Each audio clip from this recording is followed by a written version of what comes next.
Morning.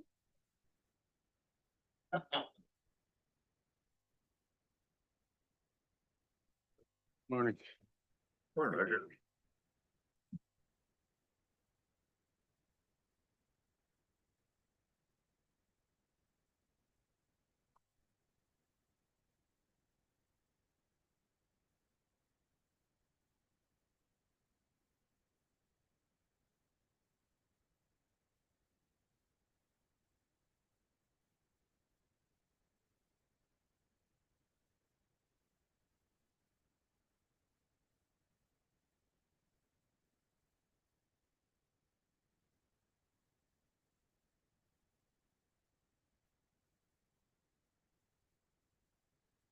Thank you. Yeah, of course.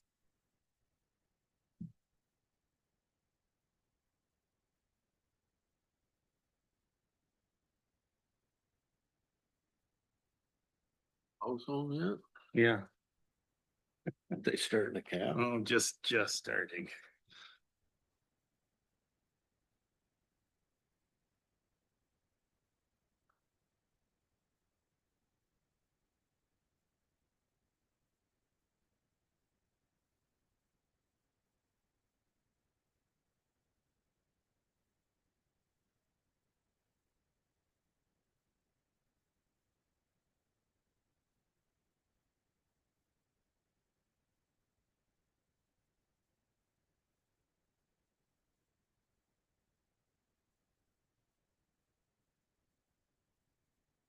Morning.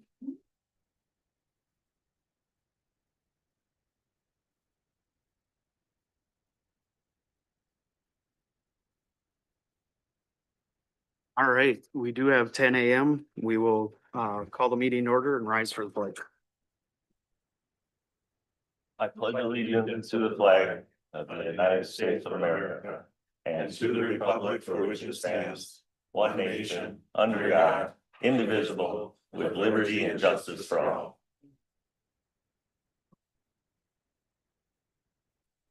All right, well, thanks everybody for showing up today. We got a full board in person today, so that's nice. I think that's the first time all year. Yeah, I think so. So we will look to do a public forum here. And I do see a few people, I don't know if they're all gonna talk in public forum, but I'm gonna just read it here real quick. Members of the public are invited to speak after being recognized by the chair. Speakers should approach the podium and speak into the microphone. Speakers should state their name and limit comments to 3 minutes. Speakers may not share minutes with other speakers.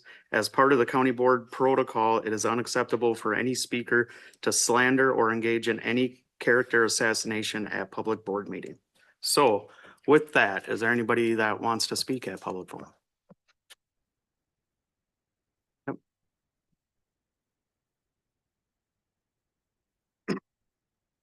Yeah, John DeGray from Royalton Township. What I'm talking about today is your ordinance of the cannabis. It's on 2.1.2. And it says all exhaust fans in C says all exhaust fans to the outdoor must be located on rooftops. I went to the planning meeting and they're saying that greenhouses are exempt from it, but now I read the whole ordinance and I don't know where you possibly can get that. It says exempt from it because greenhouses have to have exhaust fans.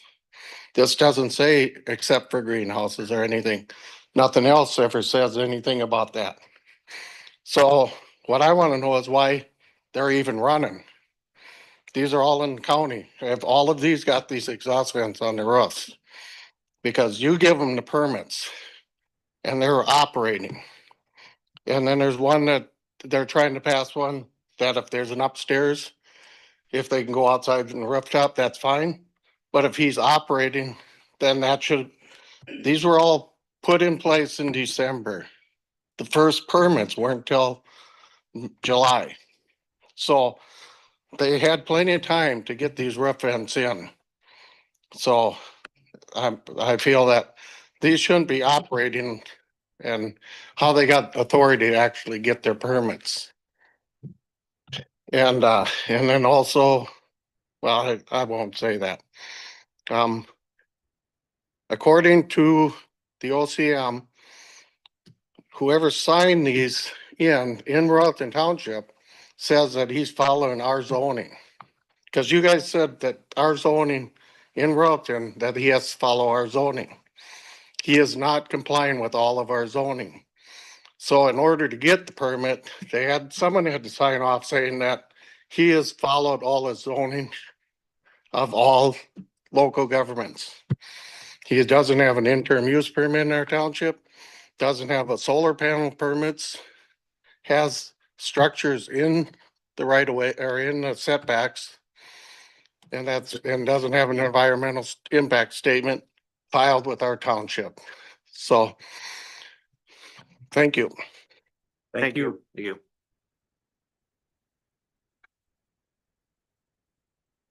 Just state your name and where you live.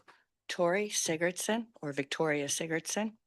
I'm here for the marijuana manufactured in Royalton Township. My kids and I on January 12th, we're going into Pine City to pick up our Azure order about 6 o'clock. And my kids are just like grossed out. And I'm like, what's going on? They're like, you can't smell that? And I couldn't smell it because I have a cold. And then, okay. So then on the way back from picking up our order, same thing. Kids are gagging. Eli's gagging because they can smell it. And if my kids can smell it, how about the buses?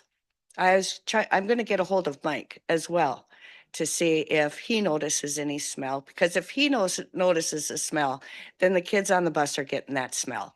I've been in planning and zoning for Pokegama Township, and thank God for Gordy, because as soon as we found out what was going on in Royalton Township, we cut it off at the knees and said, this is not happening. They'd have to have a conditional use permit. They would not be allowed to not have blackout curtains. They would have to have a filtration system on their whole ordeal, because we're here to protect the people. That's our job.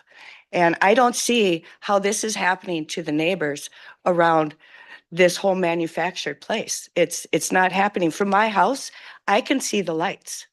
And it's like my husband and his friends, and he sent in a complaint. They thought a fire was going on, so they took off by the side-by-side to go see what was going on. And here it was the lights. So if it's affecting, I mean, we can see it, like we see it. How about the people that are around this, that are adjacent to the property?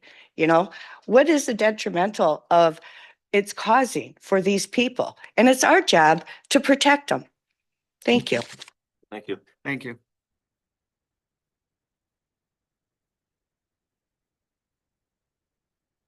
Preston Sigurdsson, like same thing, the complaint is about the marijuana.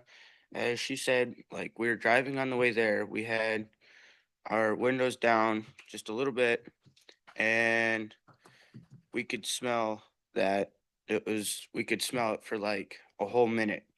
And then as we were on our way back from town, we had the windows rolled up. The heat was like on maybe a little bit, and we could smell it again, and it was like the same level of smell for that same amount of time. And it just doesn't smell right. And like she said, with the buses and stuff too, with the kids smelling it too. So, and I just thought, like, what is it going to be like doing to everyone around there, and the animals and everything, like all the wildlife and stuff like that. Thank you. Can I have you repeat your first name? Preston Sigurdsson. Preston. Okay, thank you. Thank you.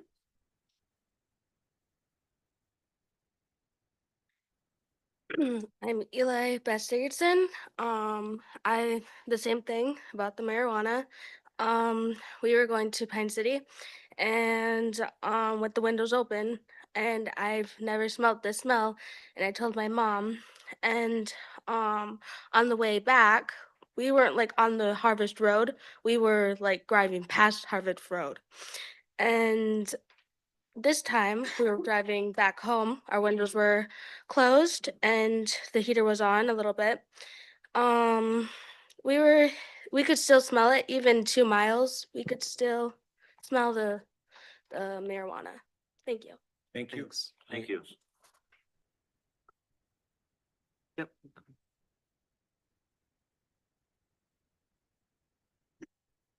Denise Weiss, Royalton Township. Our property borders this place. You've heard me speak many, many, many times on it. So this time, instead of doing statistics like I usually do, kind of this Easter weekend kind of hit me different with the sermons and what all has gone on with Pete Hegseth and our military members, because we are a military family. In Luke 23, Herod, Pontius Pilate, they were the ones that decided to crucify Jesus, even though he knew it was wrong. He knew it. He begged people to say, like, are you sure this is, you want to do this? I don't have a reason for it. And the crowd shouted, kill him, kill him. The same way our crowd shouts, drugs, drugs, do this. So he did that. On the way with the crucifixion, as Jesus was carrying the cross, he was offered sour wine and drugs. He refused. That should tell us right there. He refused. 3 days later, when the women went to the tomb to go find Jesus, and he wasn't there, they went to the apostles. The apostles were like, "No, we watched him die. No, he's gone." They didn't believe him. How many times have us women been here telling you about drugs and all the deficits that are with that and all the facts that go with that, with the lights, with the odor? We have children now that have also said the same. Mr. Frederickson, I'm sure you see all the time with people in the system and how this has been detrimental. It took the apostles quite a while before they believed the women. And we have men here, our apostles, to finally start believing what we are dealing with the drugs. The drugs aren't good for a community. They're for the walking dead, to help them pass, to give them consolence so that maybe they're not suffering the same. Not for just a party. And I really hope that with the light and the odor mitigation that we need now that this has been allowed, because you guys are our Pontius Pilate, you guys are our authority to help us. I really hope that you can figure out ways to help our community for now and in the future. Thanks. Thank you. Thank you. Thanks. Anybody else?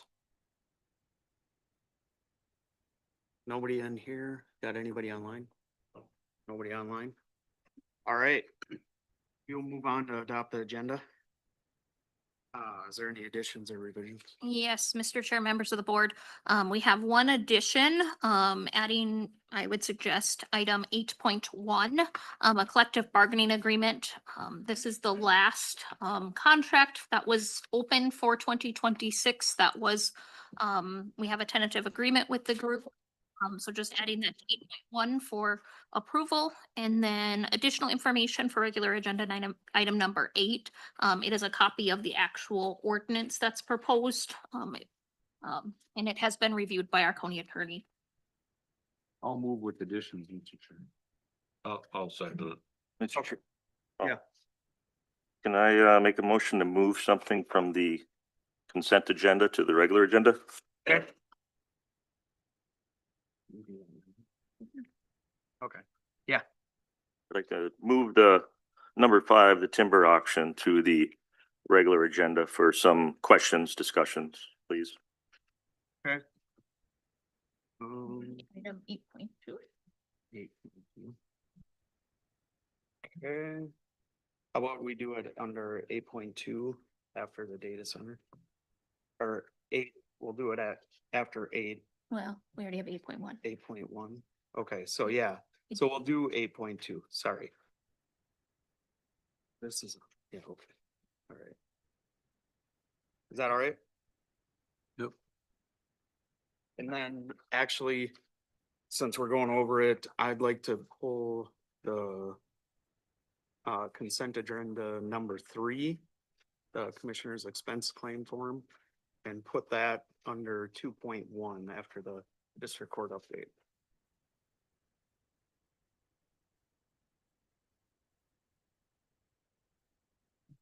I gotta modify there.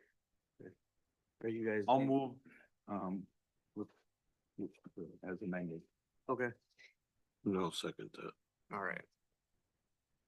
Okay, any other discussion?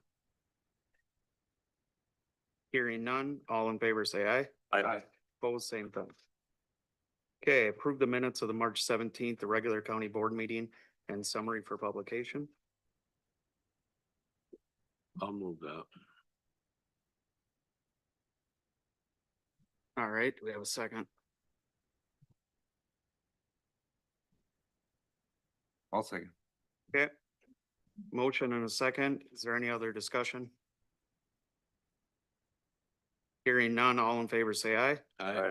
Opposed, same thing. All right, acknowledge the minutes of boards, committees and correspondence, Pine County Land Surveyor Monthly Report, March 2026. The 2026 Gopher State One Call Notice to Local Government Units. The Pine County Housing and Redevelopment Economic Development Authority minutes, March 25th, 2026. And the Pine County Zoning Board minutes, February 26th, 2026. 26. Move to approve. Okay, Second. all right, any discussion on them? Hearing none, all in favor say aye. Aye. Aye. Opposed, same thing. Consent agenda with the modifications. I'll move the consent. Okay, we have a second? Second. Got a second, any discussion on the consent agenda? Great. Hearing none, all in favor say aye. Aye. Opposed, same thing. Regular agenda, public hearing, lower potency hemp edible retail sales ordinance. Okay. Yeah, here's Mr. the- Yeah, members, or Chairman, members of the board, Kelly Schroeder, County Administrator. Back in November, you had adopted Pine County Ordinance 2025-40 regulating the retail sale of lower potency hemp edibles. State statute required those that get licensed by the OCM to then register with a local government. As this process has been happening, we have run into an issue that our ordinance requires that retailers be located greater than 1,000 feet from all youth-oriented facilities. And youth-oriented facilities are not limited to schools, playgrounds, places of worship, recreation, and parks. Like in our cannabis ordinance, for example, actual cannabis facilities or retail establishments are 1,000 feet from a school, 500 feet from a park. So really, the way that this currently reads, it's more restrictive than even our regular cannabis retail locations. Additionally, for alcohol and tobacco, those aren't requirements within there. And so as we looked at this, really a lot of our downtown businesses in our cities, it now becomes they are not able to sell it. So all of downtown Pine City, our local restaurants, our municipal liquor store, all of those facilities, even the tobacco shop out on the freeway in Pine City, all of those can no longer sell that low potency product with the language of the ordinance.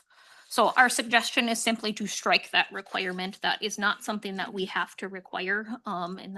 At this point, as we looked at it, it really hurts most businesses. Mr. Chair? Yeah. Is it, are we open for discussion on this? So. Yeah. If we're going to regulate it the same as tobacco or alcohol or anything else, so then do we add that to a compliance routine for our sheriff's department? Should that be part of that? Right, that is part of the ordinance already, is that Okay. we have to do compliance checks.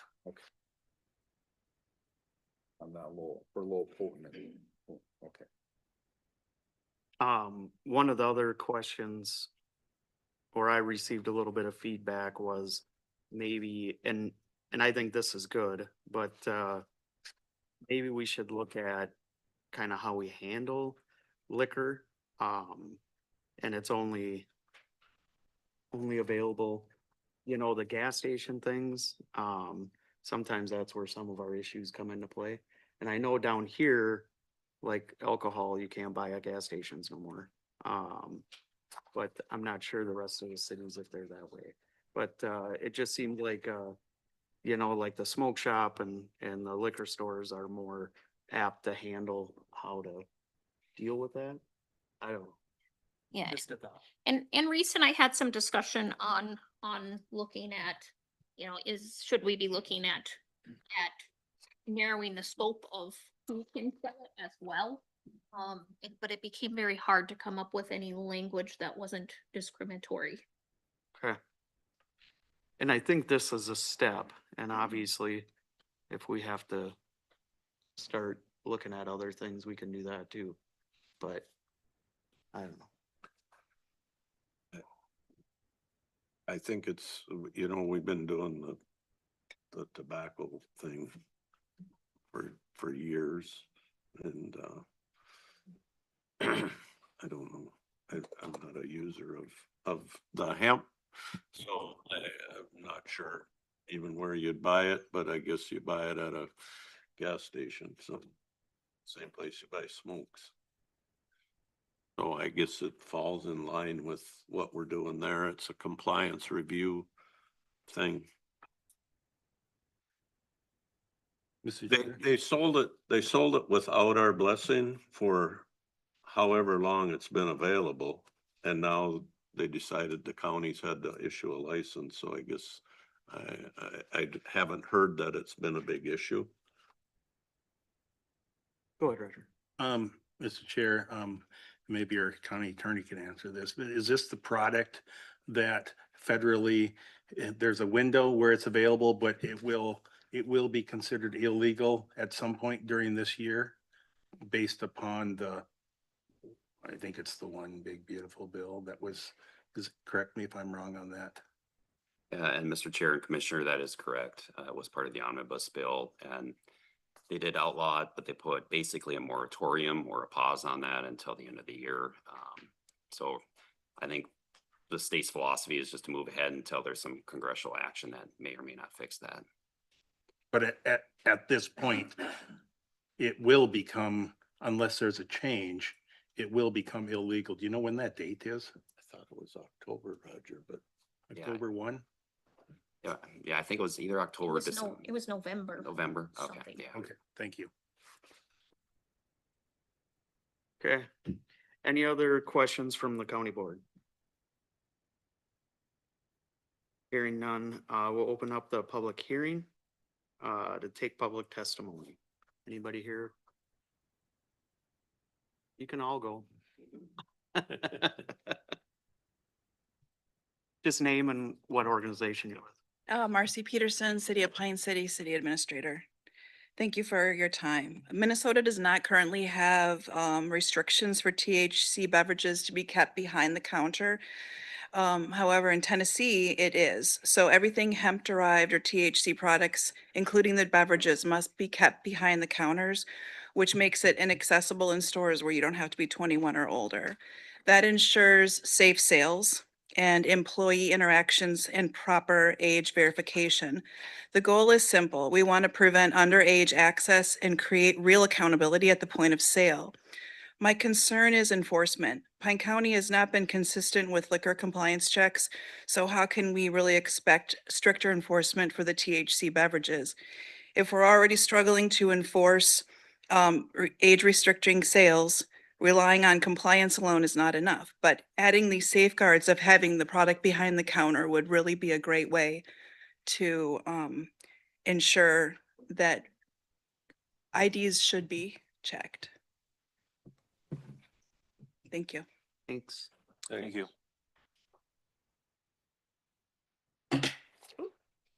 Victoria Sigurdsson. I was reading about they're talking about our children once again. And because the marijuana is getting so potent that they are finding that we're going to have more cases of schizophrenia and all this other kind of stuff because of the potency of marijuana. Thank you. Thank you.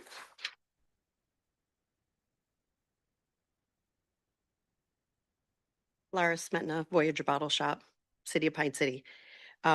Along with what Marcy said, I feel that there is a place for this because it is so restricted in Minnesota.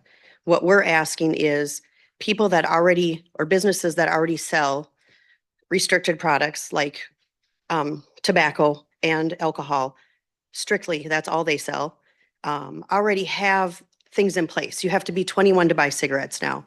So if you go to the smoke shop, you should be 21 going into the smoke shop. If you come into the liquor store, you have to be 21 to make a purchase at the liquor store. So we have training and we understand the complexities of if we sell to somebody who's underage. And we're also personally liable for that if, you know, if that happens. I think that if it continues to be sold in other places that offer Gatorade and Snickers and chicken and all of ice cream and all of that things, then have it be like tobacco and have it be behind the counter so that there isn't access to the youth right next to the Gatorade or right next to, I don't know, the fruit snacks or whatever it is. That way we have less opportunity for kids to, a lot of these are sold in single cans as far as the drinks, grab a single can, sneak it in their pocket or go around the corner and go into the bathroom and put it in their purse and then walk out the door with it. So if it's behind the counter, it has to be an interaction with the cashier who's at the counter. It is also something that has to be, you have to be 21 to sell it. So alcohol and tobacco, you can be 18 to sell to a 21-year-old. THC, you have to be 21 to sell to a 21-year-old. So that becomes another thing that if they're at the counter, you know, somebody, if they have somebody who's underage that's working there, they have to call a manager over, you know, or whatever. And as far as IDs go, with THC, that is the law. You have to show an ID. You have to physically see the ID in order to sell it to someone. And unfortunately, we know of 2 cases locally, not in Pine City, that that's happened recently, that they didn't even ask for an ID. So, thank you. Thank you. Thank you. Anybody else in the public? Nobody online? Okay, we will close the public hearing and county board additional discussion.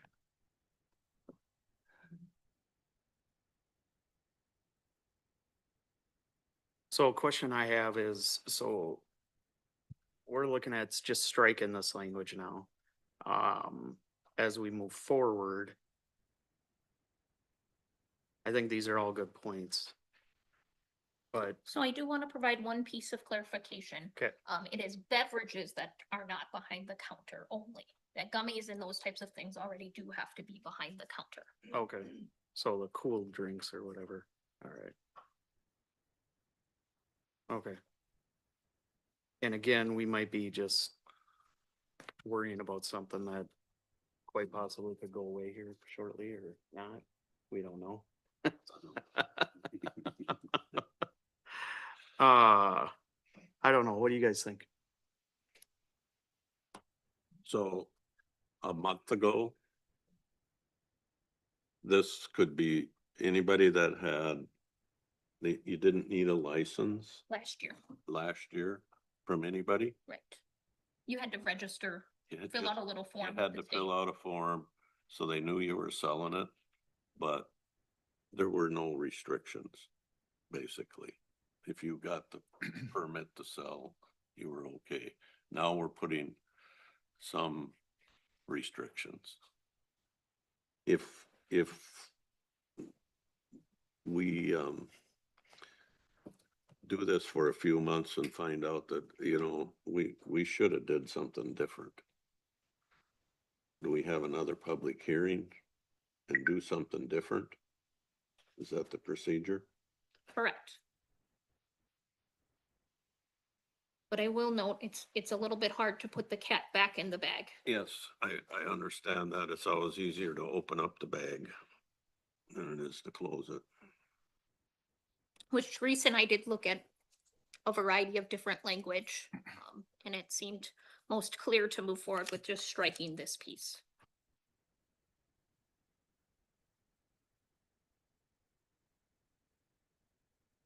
Any other discussion? Yes. Question, so is a concern that it's too restrictive? And now we're gonna go to no restrictions? Is there?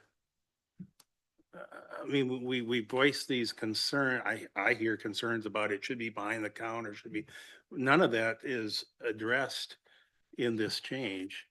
It's, we're gonna go back to, you know, you can you gotta be licensed, but you can still sell it anywhere in any place. It's just a matter of getting a license. Is that what's being proposed? Correct. And essentially, this is following the tobacco, Right. so. And Mr. Chair.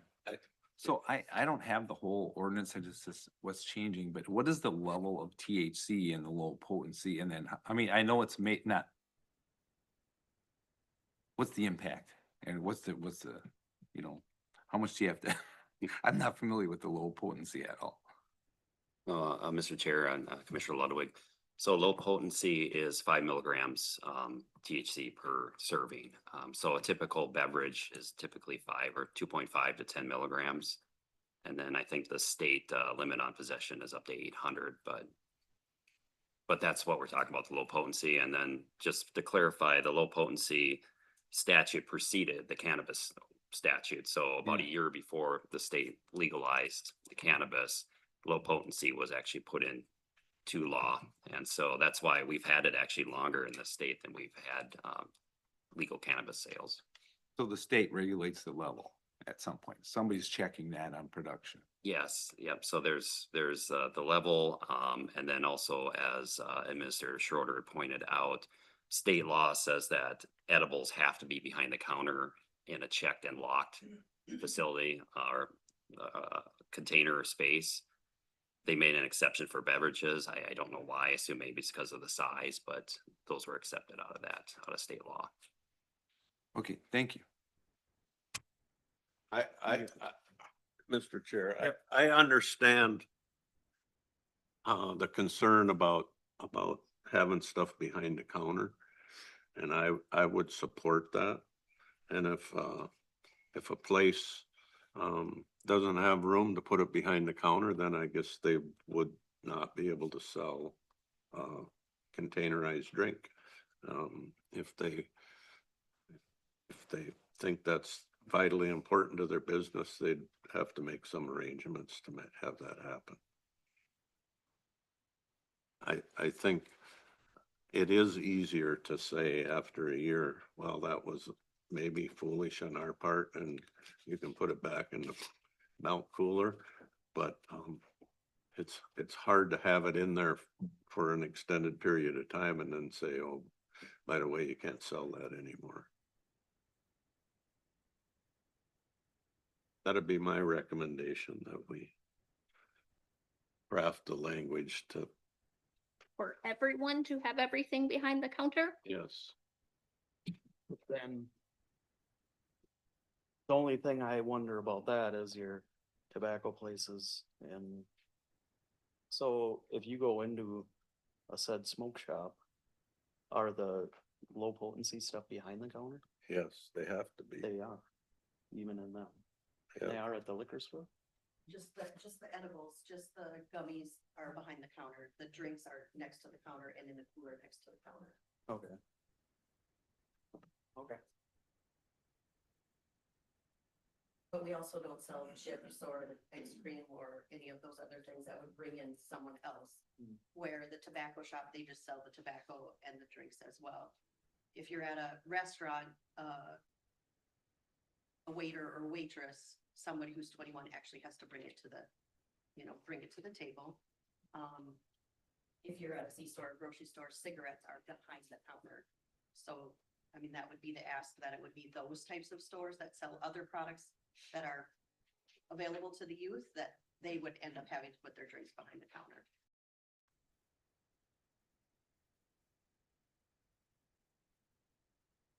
Chair, so in the presentation, the comparison was made to, comparing to our, hemp, cannabis ordinance. And, I recognize that THC and LPH, they're not the same product, but they're pretty close cousins, So when we can look at those ordinances, and the argument, and I think that was maybe at the zoning board was, we've got this higher standard here for as far as distances, setbacks. for low potency hemp. So when we compare it to cannabis, and so now with this proposal, it lowers the standard, but it lowers it way lower than our cannabis standard. So what's gonna happen next month? The cannabis people are gonna be in here saying, this isn't fair, this standard is, we're way high, and so it's a race to the bottom, and I just don't see that that's something that we want to do. I mean, we set this standard because we wanted to protect, and grant you some of these things are, the cat's, out of the bag already on some of these things, but maybe we're gonna have to look at our cannabis ordinance and at some point raise that to the standard if we're seeing that there's, or something there, but we have these setbacks from these schools and places where kids are at for a reason, and to just blanket throw it out, I think that is not what we should be doing. And there's some new information talked about behind the counter and stuff like that.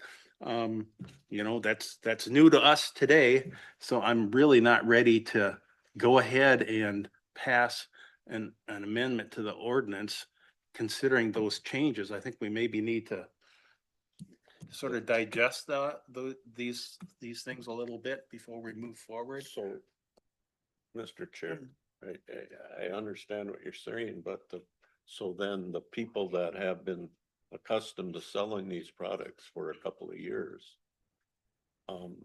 would have to cease and desist until we had another public hearing. That's, Sorry. would it be my question is, what, if we don't do this today, there's nobody in compliance, right? Well, I mean, there are some throughout the county, but all of our downtown businesses are taken out. I think part of the issue I see is the people that, I think I understand this correctly. If you have a restaurant that serves alcoholic beverages, you could order a THC infused drink, is that correct? And so that pretty much eliminates that product from your restaurant. And I don't think that's what I would have in mind. Mm-hmm. Mr. Chair, when did this ordinance go into effect? In November of 2025. So essentially, they have been, if somebody, it's not that we're putting somebody on the other side of the fence today by not doing this. They've already been, this has been in effect since November. Correct, but the state was rather slow at starting to issue their licenses, so that's why it's just now coming to light that this is a problem. So have these businesses been following our ordinance since November or not? As they have gotten licensed and they've applied for registration with us, that's when we look at our ordinance and go, oh no, this is a problem. Which is why this came about. So, And that's one piece that's a little frustrating. With a regular cannabis, the state does not issue their license until they have our approval. Where with the low potency stuff, the state issues the license and we're chasing them after the fact. so what if, well, yeah, I'm thinking more information, the better, but I was just thinking, like Steve said, if we did do it behind the counter, would that be a huge impact, just looking at a business? If we did require it, it would be a huge impact. We sell way more than, I mean, we have way more variety than anybody else, but we also, we don't have anybody want to come in. I know that our Quick Trip in town just has one cooler door, so could they fit a one cooler door behind their counter? Mhm. And that's where it does make sense, the ones that are equipped to sell restricted products maybe that ain't, but I don't know how you, does that look out bad? I don't know. Technically, anybody that sells a restricted product should be equipped to handle it, right? I mean, but What's concerning though is. You guys should come up to the mic. Sorry. I know we closed. So, what concerns me is these cans look just like Monster, Gatorade, you know, they look like that. So I did my own personal compliance check over the weekend at a store that you could get a Monster and a THC drink, single can, which is right by the bathroom, the last cooler on the end. So I had someone buy wasn't Monster, but it was like similar to an energy drink and a 1 can THC. There was no ID check. Then I went back another day to that same store and had someone buy a fountain drink, a Big Buddy, and a drink, and that was carded. The first one, no. When there was a energy drink along with the THC drink, there was no ID check. I was there. And then the second time when it was a fountain drink and a THC, there was an ID check. So this is why I get concerned, because it's accessible and kids are getting it. Thank you. And they look very, And they're bright and cheery and they look just like the energy drinks. So same size, same, and they were both rung up and there was no ID check.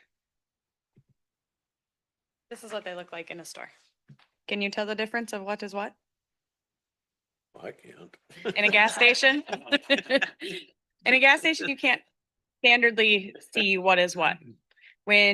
So in Tennessee, I've done a lot of research. In Tennessee, they actually made all of their stores, except if you were a 21 plus store, 21 plus did not require it. Any other store, gas station, grocery store, anything like that, it had to be behind a counter. I mean, that was implemented in the state of Tennessee. Minnesota is so new with a lot of this stuff. Cannabis has stricter regulations than low potency.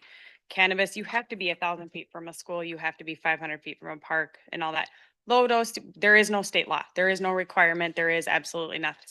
We're just asking that these not 21 plus stores put it behind their counter, so that you have to physically ask for it. I don't use this stuff, I have no idea, but I couldn't tell you what the difference is in this picture. And if we can't, as grown adults, how can a 16-year-old work at a gas station? How are they gonna know the difference? Or how are they gonna be able to go, there's an 18-year-old boy here that really, really wants this, and this 16-year-old sweet little girl is gonna sell it to him. Can you state your name? Tabitha Pickett, city planner for the city of Pine City. Thank you. Thanks, Roger.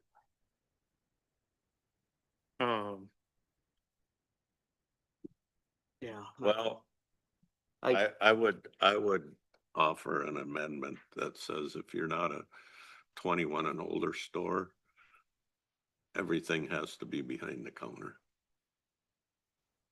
And if the room fills up with people that's a real problem for, I guess we'll have to figure that out. What do you guys think? Do you think there's any issue with that? And what justifies a 21? The liquor store. Liquor store, smoke shop. I was just looking.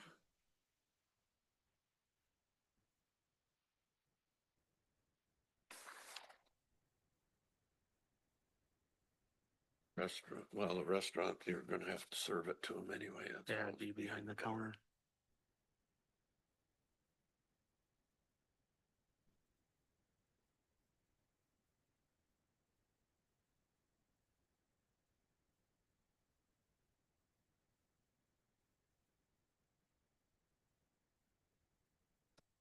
Do you want to say that? No, it's- So Reese feels like if we are going to go change that language, we really should go back and do another public hearing. Because those businesses that would impact have not been notified. and had I an under, opportunity to comment. that makes sense. Do you, We So- just postpone it for 2 weeks. Do we have enough notice time? No. So it'd be a month from now.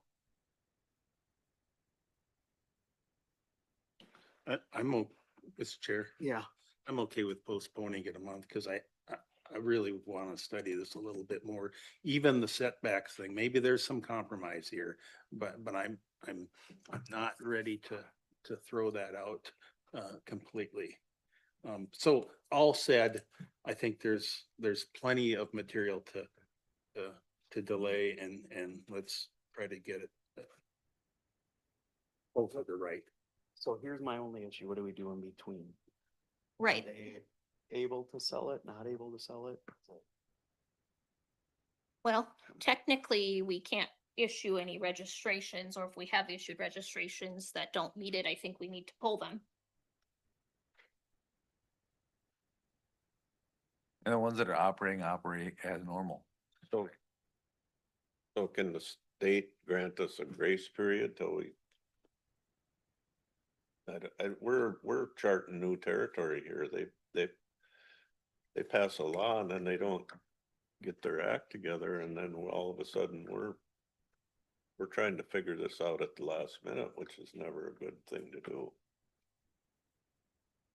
And I'm not sure that the state necessarily is concerned about our registration piece, considering they just issue the license and have us chase them after the fact. It really comes down to, are we going to uphold our ordinance that we passed? It's our problem. Which that's, I think, what you're getting at. Can we just look the other way for a month, or is that Yeah. not a good idea? No, it's not. Right, because we have some that we have not issued registrations to, and so how is that fair that we've issued a registration and not, and, Or did it and pull it? right?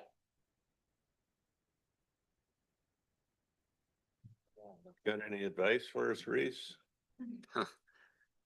That's that's kind of a bad position to make a call on that because I'm assuming that there are current registries that are in compliance and then what prompted the request for this change was that there's some downtown businesses, maybe even a city-owned one, that it would be prohibited from selling it because they are within those setbacks. So here's my next, what if we do this? And then, Come back with another public hearing. yeah, I think that's a better solution. We strike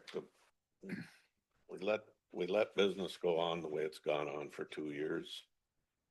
And then we do our research and come back and. and if a said non-21 store approaches you with a registration, you have the conversation, this may change. We're in the fluid, it's kind of fluid right now, and then that could be their decision whether or not they wanted to do it. Not saying that's what we're gonna do, but it's kind of looks the way leaning and whatever. But then if a bunch of people come to us and say, well, this is why we don't want to do that, then that's a good reason. I don't know. Is a Can we- month enough Can we time? pass an ordinance with a 60-day time limit on it, which forces us to act on it? I don't know that we need that. Okay. And you think a month is enough time? Okay. Okay. So has everybody got that? No, I didn't hear, Okay. everything. I did not hear everything you were So saying. what we'd look at is passing this ordinance, so business can go on as usual.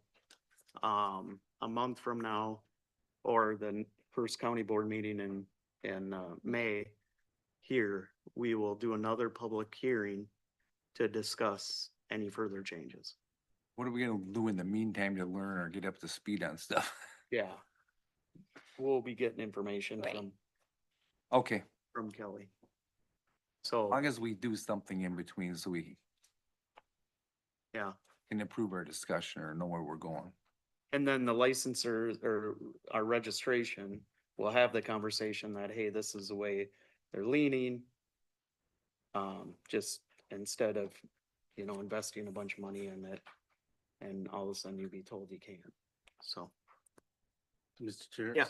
So which was what was the issue?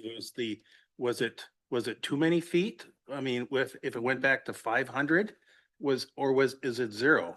Or is it 10 feet? Well, for our downtown businesses, it becomes 0. Is it a park? Right, Or is it, it's a park, it's the park is the issue? right? Yeah. Yeah, otherwise, There is a couple restaurants that are within right, that, 50 feet. yeah. Or butt up too. Yeah, the distance thing is, It's still gotta walk through the it's door. really the restaurant. We're talking about inside. Which I think it's pretty clear that the distance don't really affect it. It's what you do once you get to the place. How you get it is, don't matter if it's, well, it would matter if you had to go to Bruin to get it, but, cause then a person couldn't walk there. But Well, I know we're opening a can, Mr. Chair, Yeah. we're opening a can of worms, but then what about our cannabis ordinance? We talk about setbacks and stuff like that. Is that immaterial that we should be talking about behind the counter?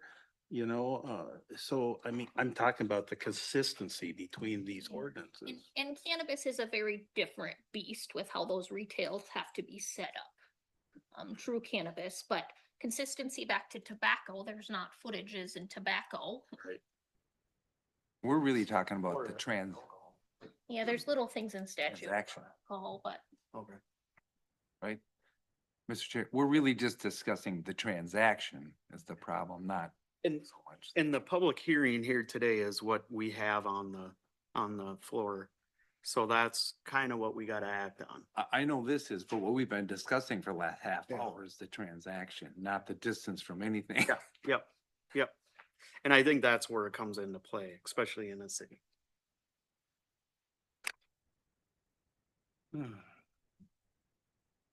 So. I don't know. What do you guys think? I think we need to move ahead and with the ordinance, with the language struck that was presented. I'd make that a motion. Okay. And with that, the understanding is we're gonna come back in a month. At the May meeting and. Yeah, but we probably are gonna discuss transaction, not distance. Yes. Yes. Yep. But that'll be on the public hearing. So Steve made a motion. We'll strike this. Do we have a second?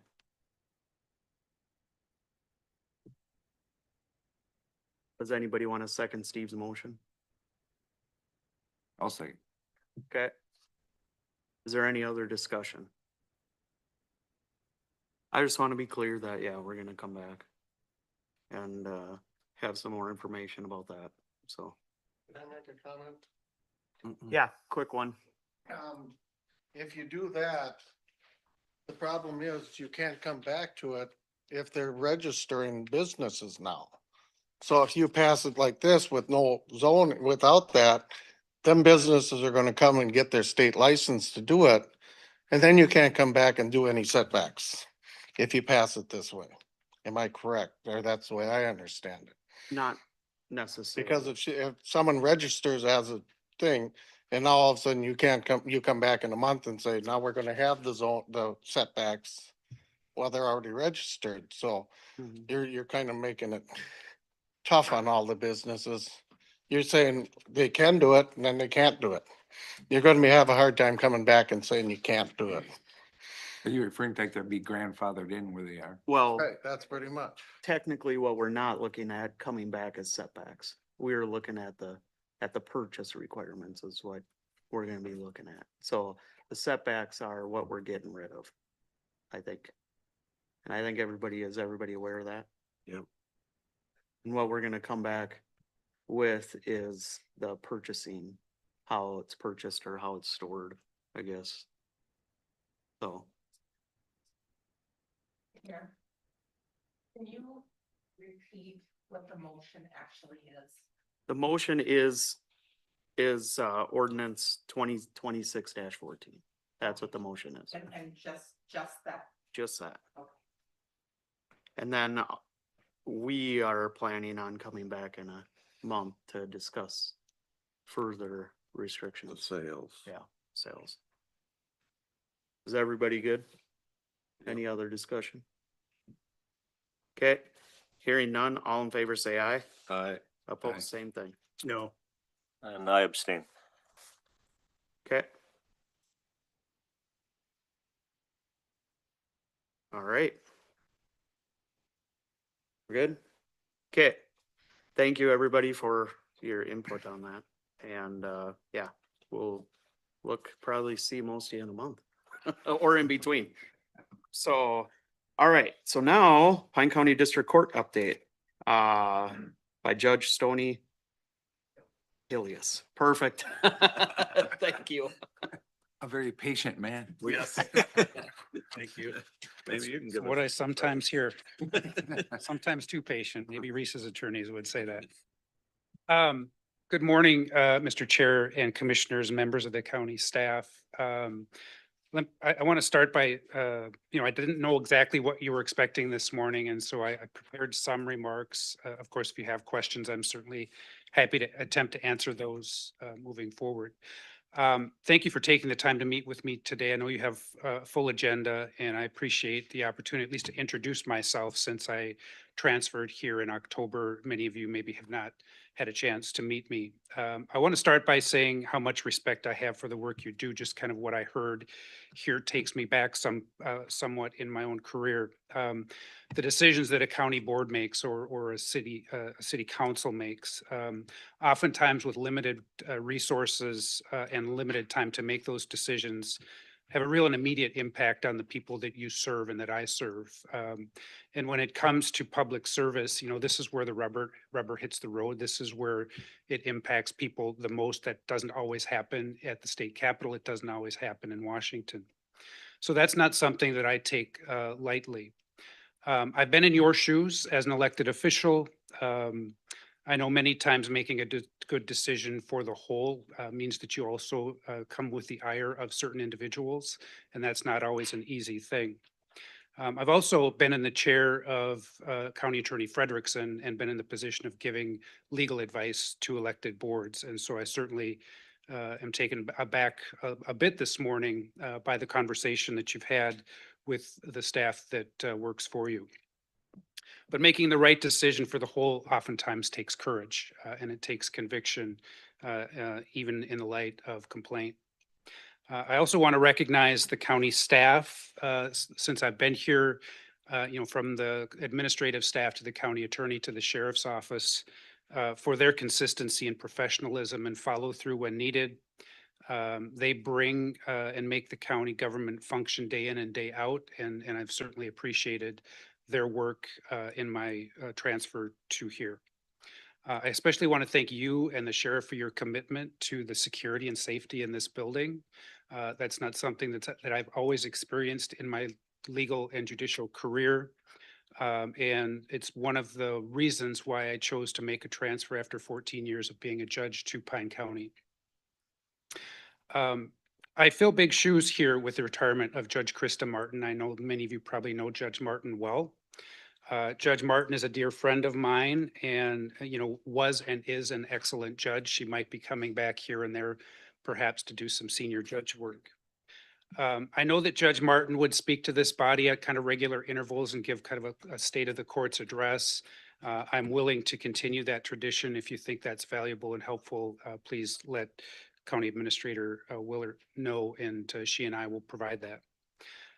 As I've settled into my role here as a resident judge, I'm mindful of that while the judicial branch operates independently, we are all part of the same broader effort here to promote community safety and help the citizens of the public. And so with that, I want to be a good partner in that sense, respectful of your role and boundaries, but always open to communication and collaboration between the courts and the county moving forward when that makes sense to do so.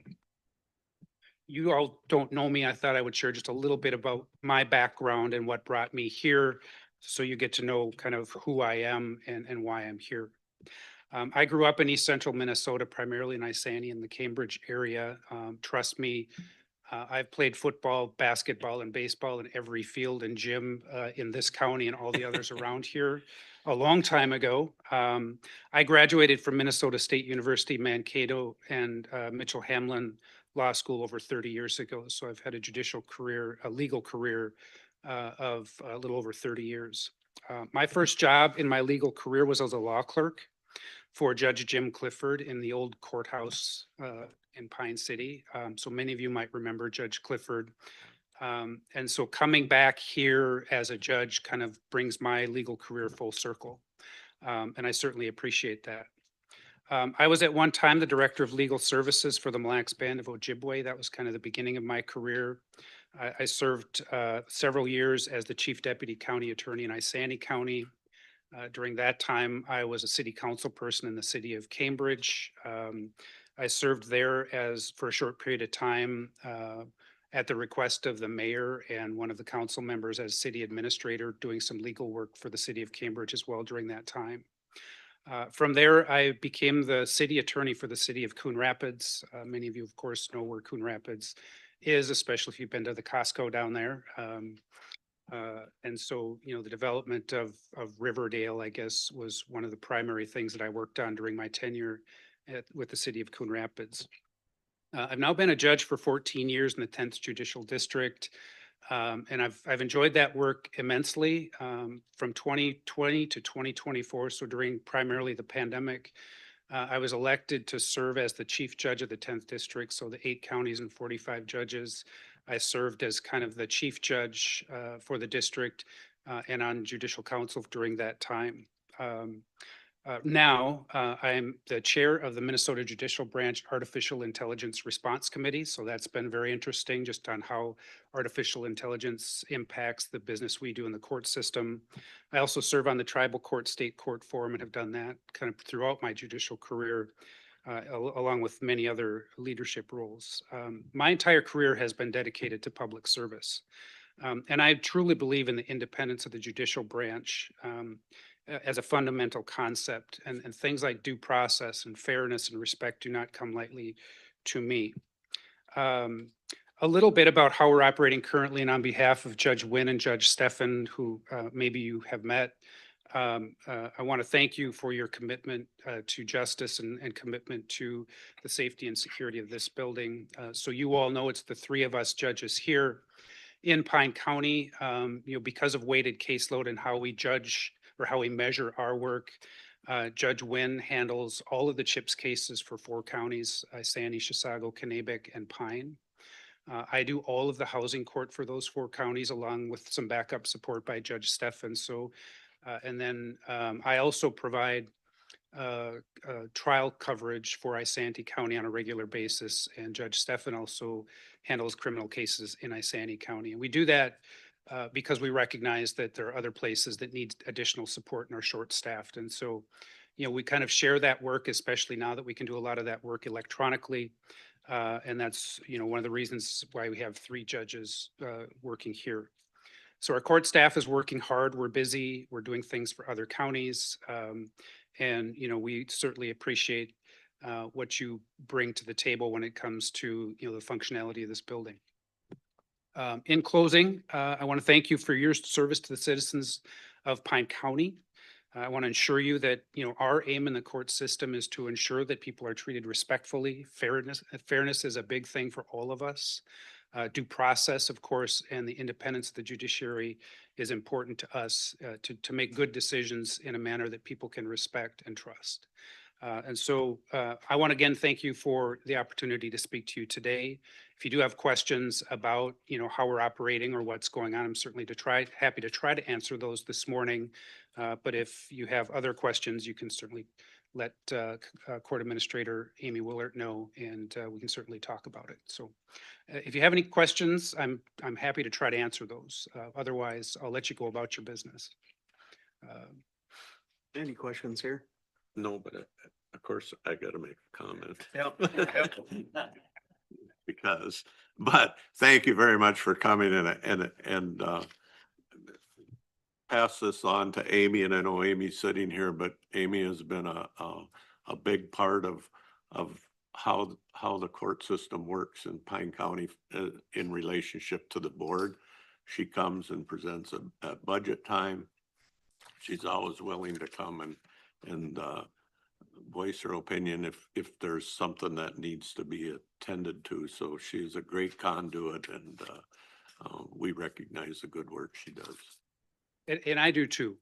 Amy and I go back a ways because we worked together in Kennebec County when I first became a judge there. And it was no surprise to me when Amy got the job as the court administrator here. So I certainly appreciate that she's here, and we're kind of, again, a full circle moment that we're back together. So. Good. All right. Mr. Chair. Yeah. I just have one, what can be more of a kind of a comment question.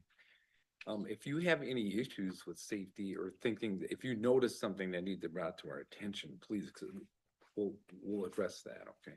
Yeah, And I want to know if you're comfortable now. I know you mentioned it, but is you feeling good? I feel pretty good. I mean, coming from Kennebec County, where the level of security is not what it is here. And of course, understanding that Isani County and Chisago County have a higher level of security with front door screening of people who coming in. I'm comfortable. I say that just with a bit of hesitation because, you know, in the last 2 years, I've been threatened more often than I ever have. There are odd things going on with mental health crisis that impact the way we're doing our work. And that seems to be increasing. And so, you know, if there's any way that we can partner with you, if there are grants available and other things that I know Amy Willard is aware of, if the legislature frees up money, we're still happy to partner and try to get grants to up that level of security. So Thank you. I do appreciate what's being provided here in Pine County. I know the other judges do as well. Thanks. Okay, well, Right. thank you very much. Thank you. Thank you. All right, we'll move on to regular agenda 2.1, the commissioner expense forms. So we're on the consent agenda. One of the per diems requested was from a committee that Commissioner Waldheim is not on. So we're just, I know we just have to have that discussion as a board. I do believe in the past, if you're not on it, or an alternate or requested to be on that board, you know, you don't go or for sure you don't take a per diem. So I just wanted to get the board's thoughts on that. That was the HRA EDA. Yeah. I'd make a motion to remove that if that's the direction we're gonna go. Okay. Thanks, JJ. It has been our past practice to, if you're not on a committee, unless you're requested to be there. I think it's a good, The request was made, but I should have ran it by the board then, correct? yeah, thanks. Okay, JJ. all right. Thanks for clarifying. Mm-hmm. March. And then, just one other thing, a little bit of housekeeping on it. On, February 1, it just says Zoom meeting. Usually we put a little context to what it is. So they don't have to go back and figure that out as well. So, does that make sense? Yep. Commissioner Walden? Pardon me? That's what I figured. So that's why I figure I better spell it out here. So in your February 2026 form, if you want to look at it, you just scribbled out one and you just wrote Zoom meeting. Well, Zoom meeting, what does that mean? Okay, so it'd be nice if you put like what the meeting was. Well, what I'm looking at here is county board meeting, Pine City. And then Zoom. Yep. And what about the one you wrote underneath it? Which one? The 2/4 of 26. 2/4. We're reviewing the commissioner calendar. Oh. That was the Facilities and Yeah. Public Safety Committee. That So was the day I actually discussed it with our administrator. So I should have wrote more in there. yeah, we just want that noted, what that meeting. Gotcha. Facility.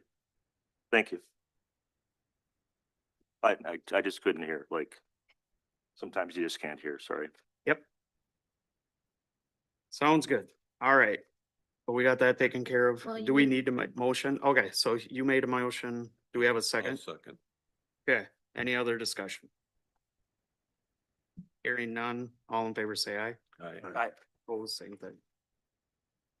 Technology Committee report. I can do that. if Yeah. Ryan backs me up. But anyway, we heard from, Auditor Treasurer Mary Jensen, give us an update on the project to migrate payroll. It's it turns out everything is always harder than sometimes we wished it would be, but you have to get payroll 100% right. And so there's been some issues with the vendor saying, yes, we'll get that to you, and then they don't.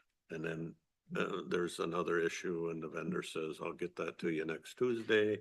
And it's 2 Tuesdays and it doesn't happen. So I think if I heard right, you got a new account rep and hopefully things are going better. And so we just backed up the go live date to Q3. You want to give the You gotta board come an up here. update?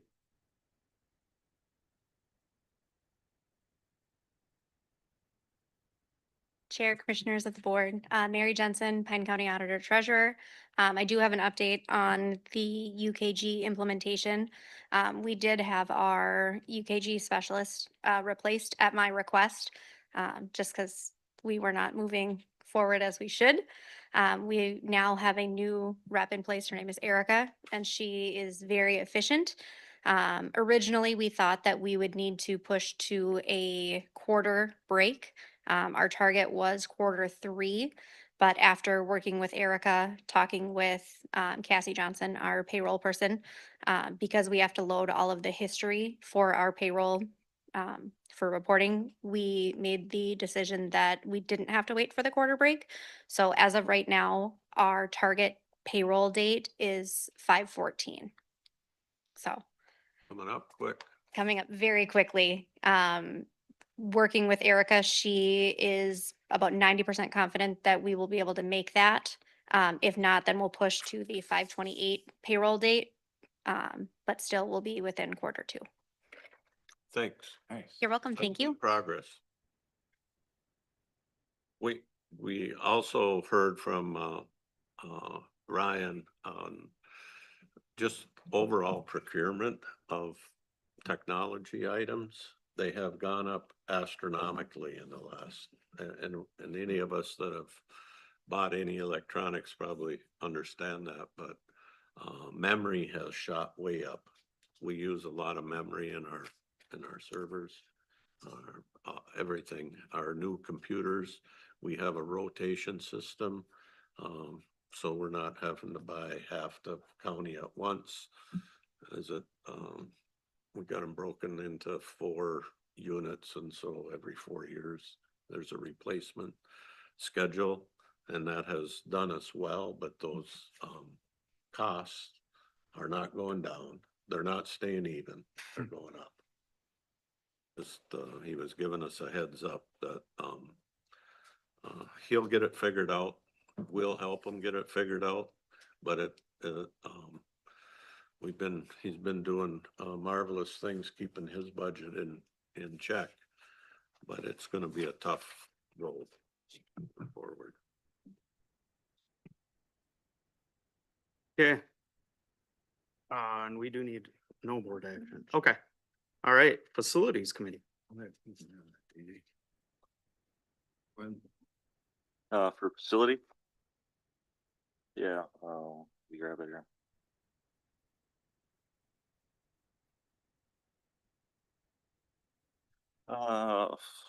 We covered some lighting. We talked a little bit about the, since it's under the amount, we don't have to go out for bids. We got the unapproved minutes here. We could go over those if anybody wishes. What else we talked about? We talked about 73 to 80 employees are still at home. So we talked a little bit about the space, utilizing space. We talked about the work that's gonna be done at the North Pine Government Center to move some employees from one building to another. There's also a bid on that to rework the doorway, the entry system there. Anything else, Matt, that you think? You ran it a little bit before I got there. I think the minutes explain it, but the lighting issue is not that important. They walked through there, it wasn't even called out, because their lights, there's plenty of light where they are, so they're gonna just wait until that becomes an issue and we'll deal with it. It's because it's a change fixtures to all to LED when they get there, but that's not a problem for them operating the jail. And then the work up at the sheriff's office is just redoing the entry to make it a secure door, so that it's always, when you have those key card thing issues and stuff like that, it always runs the price up a little bit, so. Then there was, I just had a question. We were talked a little bit about the disarming the fire alarm system in the facility and the use of using a fire watch.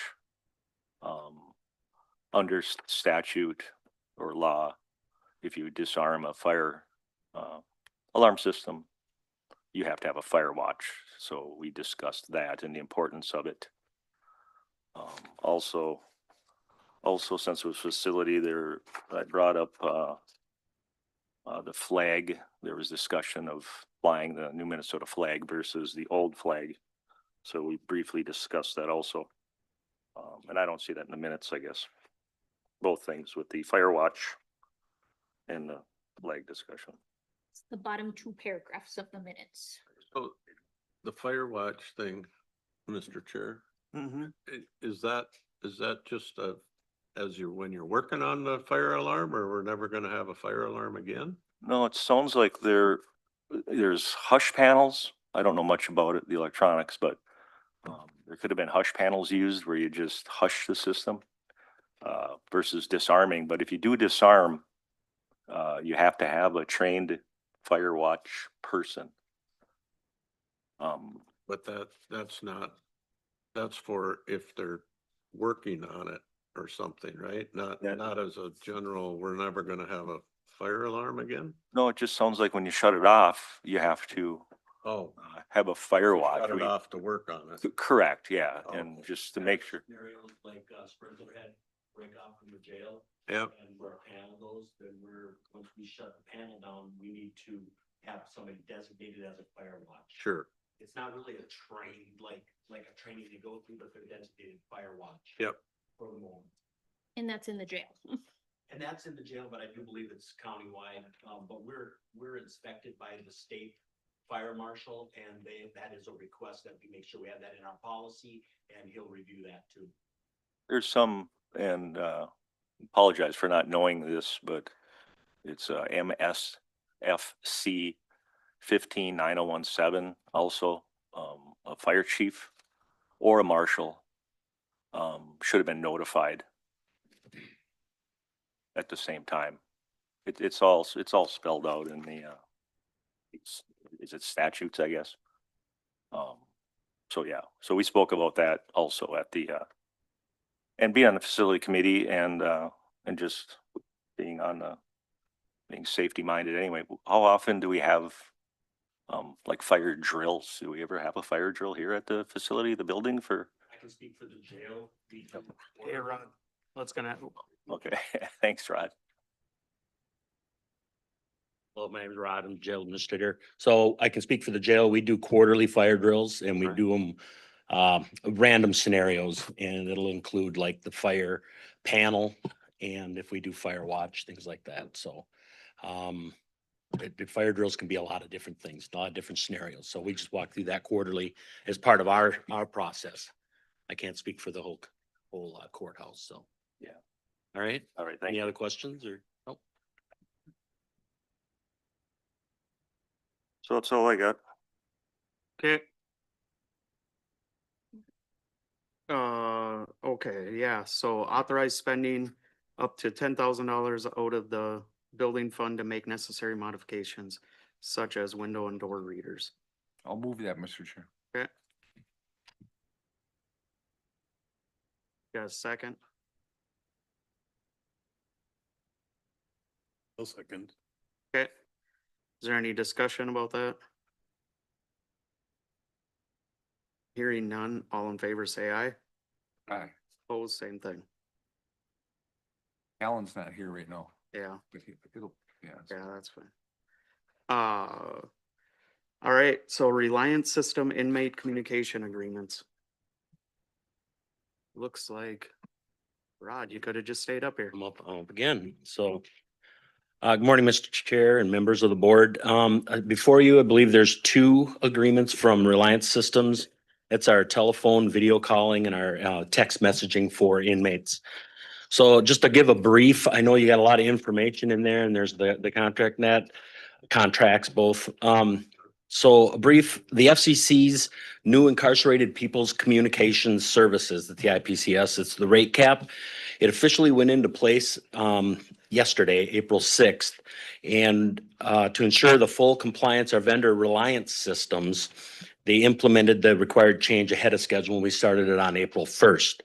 Under the new rules, the rates for inmates, audio and video calling is reduced, and commissions on those services are eliminated. However, the FCC does allow that facilities, we have the option to apply a 2 cent per minute additive. And to do so, we have to have a contract in place. Based on our 2025 average daily population, which was at 40, this is the projected, we're projected to a bit about $7,200 on that piece.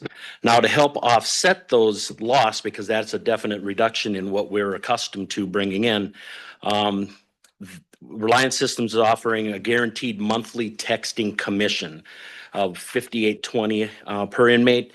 And with the current population levels, that's about $27,000 a year. So all the revenue that's generated from the canteen, and when I say canteen, it's a canteen and communications, goes into one fund. It's called our fund balance. And that's used to support inmate programs, services, materials outside of our general operating. So this is outside of our general operating budget. Beyond communications, which this service provides, the system provides, it's a comprehensive platform. It includes our secured messaging, our voice and video calls, visitation for inmates, commissary ordering for the inmates, inmate kiting, which is the communications between officers, the sheriff's office, drug task force, probation, things like that. And then it's also like our inmate handbook is on electronically, orientation materials, law library, things like that, that we have to provide. And that's all on a texting device. And that's part of that service that we contract with them. It also enhances our safety and security of our operation. The system supports behavior management by incentivizing the compliance. Basically, we can take it away. Yeah, I mean, it's not a right, it's a privilege to use the system. It gives staff full control and monitoring capabilities, strengthens investigations through our recorded communication system, keyword search functions, AI generated risk reports, which is really cool nowadays with AI. It searches through text and audio. It gives us key indicators, like if there's a suicide risk, escape risk, self-harm, harming someone else, it'll pick those out and throw them in a high risk. And then we can see it right now live time and go look at that and see how serious that threat may be. These are all important pieces and aspects that we get from Reliance System. So in summary, while the FCC changes reduce some of the traditional revenue streams that we're used to, through texting, that we continue to provide meaningful financial support for the jail programming, while we also improve the operational efficiencies of our facility and security. Any questions on, I know that was a lot, I just kind of threw it in there, and you have a lot of information in front of you, but if you got questions. I understand all of it. How do Okay. you text? What device is used to text? It's basically an iPod. is what it is. And it's in a secure device. They say it's guaranteed. So if it gets thrown or anything like that and broken, now nothing's foolproof. We've had some break, but then Reliance monitors that through. If it's a broken system, they pay $200 to have that privilege back, or they don't get the privilege. So do they provide the iPad? And they provide it, no cost to us. And you had said about 27,000 worth of revenue. Right, and that's really gonna be, it's a guesstimate with, from them based on usage. What we're trying to do too is we're capturing that 2 cents a minute that we did not do before. Because we had commissions, so the commissions are gonna go away. We're gonna get to be able to charge that 2 cents a minute, and that will offset some of that reduction. So we're guessing right now about how much, how many dollars will go into that fund balance, but right now our fund balance is sitting very healthy. And we don't have a lot earmarked for that, so if we have money going in, we can use that money to spend. If we don't have, we don't spend, and it doesn't offset the budget whatsoever. Do you think it'll be about even is what? We're hoping it'll be about even. I'm anticipating a little down, you know, as you know, our ADP is a little on the downside right now too. I think we were at 31 this morning, so Okay. that'll affect things. Okay, Any other questions? all right, we do need a motion. Thank you. Thank you. I'll move the motion. Okay, do we have a second? You moving both or separate?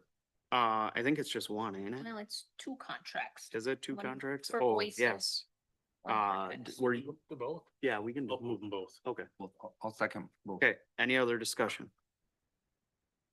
All right, hearing none, all in favor say aye. Aye. Opposed, same thing. All right, number 6, 2025 Emergency Operations Plan Update. Denise. Good morning, Mr. Chair, members of the board. Denise Anderson with Pine County Sheriff's Office and Emergency Management. We're here today for the review and approval of the county emergency operations plan. This is a review process that you'll see every 4 years in a normal cycle, not COVID. It's already been through Homeland Security, and this is the next step in the planning cycle. So I'm here for the plan review and any questions you guys have. All right. Looks like it's pretty in-depth. Yeah, a little bit. Anybody got any questions? I glanced through it and memory from the last one doesn't seem to be tremendously different. Not really. I see pipeline leak explosion as a low risk. Do you think that'll move up? Honestly, honestly, no. But I will sure to keep you on that list. Yeah, no, I just said it came up right away. Okay, so we need okay, so Ludwig, you made a motion? I'll move the approval, yes. Okay. We got a second? I'll second. Okay. Any other discussion? I do, Mr. Chair. Yeah. With the, what the chairman said about the pipeline, was there, just anything that jumped out at you or anything that could have been done different, or everything went as, I can't say as expected because As everything. expected. Our response was phenomenal. Yeah. Including all of our responders, and Sheriff can probably attest to that as well. I probably don't think it could have went better. Okay, yeah, and I heard the city of Willow River did really well with hosting the event, I guess. And, They've had a few fair share yeah, events in their yeah, neighborhood. they did a great job. And then pipeline safety, you remember that everything was great with them. They were a good response time with. Definitely, Okay. definitely. Great. And their longevity and to finish out the event was, like I said, excellent, phenomenal. Great, thank you. Okay, any other discussion? Hearing none, all in favor say aye. Aye. Opposed, same thing. Okay, thank you. Thank you.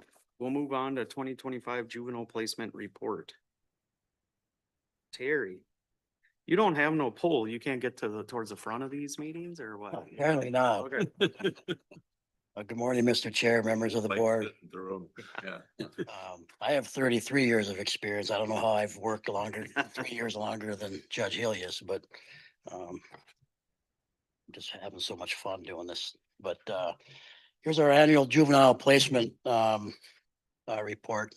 Hopefully you'll think like I do when I'm done, is it's been a pretty good year in terms of our work with juveniles. And the upper left as an introduction, just kind of talks about what goes into play when we're thinking about placing a child, all those different factors. And we use a risk assessment instrument, which is a normed instrument, and it's done by the probation officer at the first appearance, along with the county attorney's office, and based on those factors, make a decision whether or not a kid needs to be detained or he can be released. Over to the right, our reduction strategies are numerous, some that I'm really proud of. We continue to be co-located in the schools. We have a juvenile agent that works at least one day a week in the Hinckley School District and one in East Central, and then the other two school districts as needed. But to have a probation officer during the day there and do their work with kids is really good. A couple that I'm really proud of is our work with our equine assisted learning and therapy program over at Changing Gates. We've actually written that into our grant. So our restorative practices grant that we have, 18-month grant as of now, to be able to send juveniles over there to work with the horses, and it has just been a game changer for us. And if you think, Terry, that's hokey, I don't believe that, what can a horse do? Let me know. I'd love to get you over there, because it's some of the best work I think that I get to witness is watching the work with kids and horses. So our budget on the bottom, we had budgeted 384,000 and some change in this last year, and spent 206,000. So we were under budget by over $174,000. Budget busters, we consider any juvenile that over $20,000 has been spent on as a budget buster. I'm happy to report that this year there's just one budget buster, and all the different dynamics that play in it. If you look up there in the dynamics of trauma history, domestic violence, homelessness, couch hopping, mental health, to be honest with you, I'm surprised it's $41,000 and not more than that. But this was the lowest it's ever been. If you on the bottom of there, the comparison over the years, if you look in 2011, 12, somewhere in there, it's over 12 budget busters. Obviously a ton of money, and then 6 in about 2023. So 2011 over $500,000, and the 41,000 this year. So a lot of work has been done on that, and I'll talk more about my staff here shortly. Annual placements. Total placements this last year, 61, 43 different non-duplicated juveniles. Very proud of our average day of juveniles, only 13 days on average that a kid has been placed. It's decreased for the second year in a row. It's the lowest it's been since we started tracking the data. It's an indicator of short-term interventions versus long-term placements. And then sometimes luck is on our side too. We didn't have any serious person offenses this last year that would result usually in longer terms down at the juvenile center.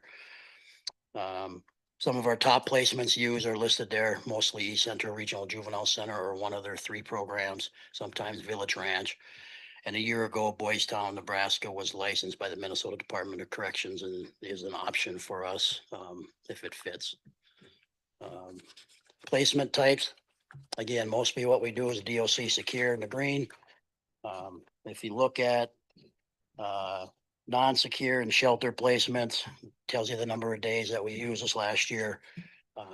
One thing that's important to note is that campus down at Anoka that we contract for really has 100 beds campus wide. So even though there's 19 counties now that contract with them, if a kid, if somehow they're overbooked and you can't get a kid into secure detention, they'll move them over to one of their other programs and then shift kids around.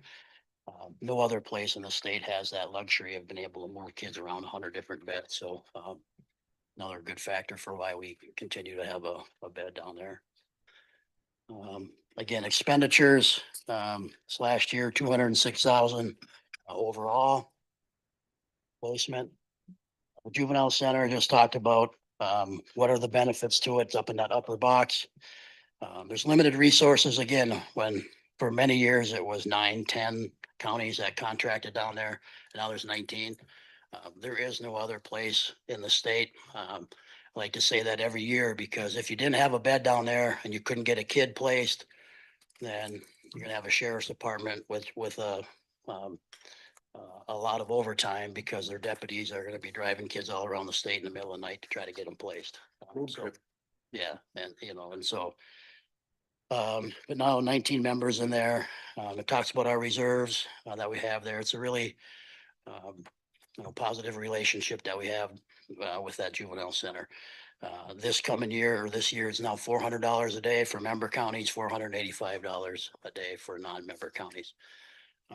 This last year, we were underutilized by 52 days. The way they do their billing now, they changed that a couple years ago. Every month we get a bill. Right now, $400 a day times 365 days, and then they divide that by 12 and then send us a bill. And at the end of the year, if you're under budget, that's just the way it is. Nothing else happens before. You'd get a balloon bill at the end of the year, and always made auditors happy that you had to send this bill for about $60,000 down to the juvenile center. So it's a much better way of doing things down there now. There's a kind of historical of the day since 1998. Again, down to 313, well below the 473 days per year average.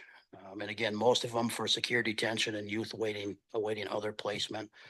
And then sometimes we have some substance abuse kids that need that type of programming down there.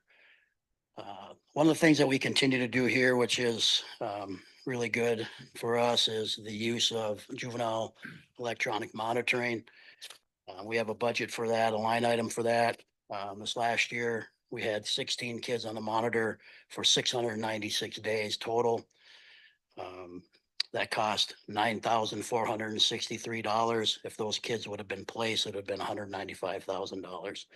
So since this was implemented in 2003, it saved the county over $2.2 million by having a kid on electronic monitoring. Not every kid we can put on the monitor for obvious reasons, but in most cases we can. Just some anecdotal stuff for now, but I think most of you know, in our restorative justice work, I handle most of the delinquents, and then along with our new RJ coordinator. And then now Devin from my office put his master's degree to work and came up with and dreamed big, and it's really paying off. This truancy intervention work that he's done has been replicated by other counties in the state. A lot of work that he's done with Sydney Silko from Reese's office, as well as Judge Wynn. But he started out creating this youth early truancy intervention program, the YETI program, which is just an education program for kids and parents, saying, hey, if you don't go to school, these are the things that are going to happen. 231 referrals as of March 15th of this year, and the attendance rate of 84%. So what we're finding out is still everybody doesn't go, which is, we kind of expected that. But the kids that are going, it has great benefit, and they're not ended up into the system. Those that are ending up in the system go to what we call TRAIL, which is the restorative program for the habitual truants. As of March 15th, 51 referrals, 11 have completed successfully. Of those 11, none have been referred on to truancy court. As obviously as a result of COVID, our truancy numbers were horrible in this county, and now they're trending back down in large part because of great work that Devin has done. 23 kids are currently in that program, and the restorative practices coordinator assists Devin quite a bit with these kids. The ones that have to go on to truancy court, that's called building bridges, and that's a phase system. So they see Judge Wynn on many occasions. And then those went down now from 24 in 2024 to 23 and 23, and now down to 12 and 25. So cut those numbers down by 12. So it's been by half, so it's been great. And if you can complete in a phase, you can get off truancy probation. The one thing about truancy probation is it's indefinite. It's ordered as indefinite. So you can be 12 and be in truancy court until you're 18. Usually doesn't happen that way, but now these kids have a really good incentive of working through the system. And we send some of these kids over to Changing Gates as well. So this is working as well. So we're pretty proud about the work that Devin and Molly are doing in the world of habitual truancy. And then lastly, our community alternatives budget, we continue to have a small line item to provide incentives for kids. And we also have this built into our RJ grant. So some things like paying for driver's ed for a kid, if you complete your probation, we'll help you out with driver's ed. And so we have a small line item for that, but we also have a larger line item for that in the RJ grant, transportation. And as I said earlier, Changing Gates is written into our grant and has been a great partner. So that's my news for today. I'm again proud of the work that Sherry Johnson and Devin Peterson have done in the juvenile world in our department in collaboration with Becky's staff and HHS. Juveniles are usually a lot of work. You can have, that's why juvenile caseloads are usually much smaller, because there's a lot of tentacles and a lot of stuff that goes on with kids being adolescents, but they are managing it very well. And at the end of the day, we're saving money drastically. Even in the 11 years that I've been in Pine County, to see that number continue to go down, and it's been great. And I thank Reese while I'm here too. Reese is the one who wrote the restorative practices grant, and the collaboration with Sydney from his office is second to none. And those things really matter, and the work that Judge Wynn does and the time she takes to have sit down hearings with kids versus a 5-minute, hearing in a courtroom, to actually build relationships with kids. And she continues to make cookies for kids when they do well and they get off probation. She'll deliver them to their work. I don't know of another judge in the state that does that stuff. So it's a pretty cool place to be here in Pine County. So any questions? I have a question, Mr. Chair. Go ahead, Matt. Oh, yeah, so the electronic monitoring. I just thought of it. So we're paying for a bed down in Anoka, and so if they weren't on the monitoring, where would they go? You know what I mean? Correct. They would have to be placed. Yeah. Okay. And so a lot of those kids would be Anoka. And when I started out in this business, that's how it was. And the placing costs a lot more than the monitoring. Yeah. So rather than paying, $15 a day or whatever for the monitor, you're paying $400 a day for a kid to go down there. Exactly. And 25 years ago, I think I've said this before in here, that's how it was. You could get mad at one of your kids on probation on a Friday afternoon, and then you lock them up and let them out on Monday for no reason other than the fact that you didn't want to get a phone call over the weekend. And so kids were getting locked up and detained. That's the whole Juvenile Detentions Alternatives Initiative, which was a nationwide effort to not lock up kids that don't need to be locked up, and especially don't lock up minority kids, Native American and African American kids in the country that are getting lodged at much greater rates than Caucasian kids. Yeah, do you think that's what's caused some of the closures too? Is the abuses like this, with other places holding juveniles, or is it just the market in general? Yeah, I don't think just because they're expensive, Yeah, there's always a have to go type thing. Yeah. And some of the placement places that you're speaking of, some of those were mismanaged and misran and had bad incidents or staff getting hurt, and those all contributed, or lawsuits. And so and there were some that that did need to go away. One that I can think of that I wish was still around was Thistledew Camp, up in Togo, and they made that a whole adult prison. And now there's no place to have those intermediate kids that you can't have on the monitor, but don't need to go to any long-term care. They can go up to Thistledew for 30, 60, 90 days and bring them home and have cognitive skills groups as well as chopping wood in a part of the state that they're not going to run from because they never know how to get home.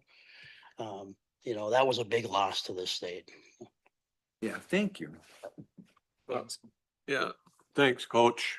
And it's just been a pleasure to see this whole program come to where it is today.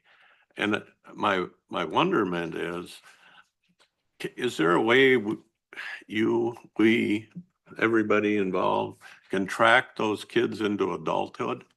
Because really what we're trying to do is make good citizens out of these kids that really dropped out of society and were a burden. And now, you know, if you learn to get up and go to school and don't end up in jail every Friday night, you probably learned how to show up for a job, which everybody tells me is one of the, you know, number one thing. Can you show up? And so do you have a way to do that? Yeah, that's, I wouldn't say it's a simple tracking, but it's something that I think we can pull. I know Ms. Johnson will be watching this board meeting later, so she'll be glad to hear that. Yeah, I think it's just wonderful what you've done and Thank you. Well, Reese and everybody, Becky and. Well, Commissioner, I'd like to thank you. I know I've said this before in here, but you've said it as well about, I always tell people that my best part about working in Pine County is we have the ability to fail here, where we have the support of the board to try something and not everything has worked. But you still supported us to then roll up our sleeves and try something else. All our work with Georgetown, all that stuff that you see now wasn't always smooth when we started it, right?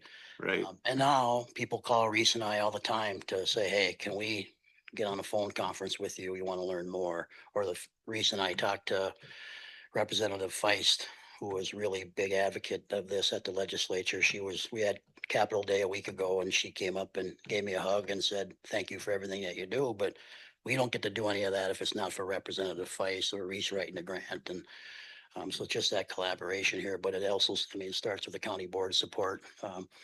Because I get to hear the not so positive stories from some of my brothers and sisters around the state about how difficult things are. And, you know, the ability to be able to do that. And I just told a story last night too, about, we had a girl in here, we had a couple girls, I don't know, 8, 9 years ago, maybe now, who, EJJ, extended jurisdiction juvenile, so they had an adult prison sentence hanging over their head, but they're kept in the juvenile system. One of them ended up going up to Woodland Hills when it was open. Did a RJ program with me on her way out, and then completed. She became an adult, one of these people that you're talking about. And then several years later, her younger brother was sent to my program. And guess who was sitting in the restorative justice circle working with her brother and me? Her. You know, and those are the stories that maybe some people don't get to hear. But one of the coolest things for me is to seeing somebody like that who darn near did prison time for a very violent offense is now given back and has come out the other side very positively. Can you also elaborate a little bit on the monitoring system? Because I know you don't do it just because it saves money. There's a positive result, better than sending them off someplace. Yeah, and keep kids in their homes. I mean, that's the big reason, you know, we have them on the GPS so we can track them.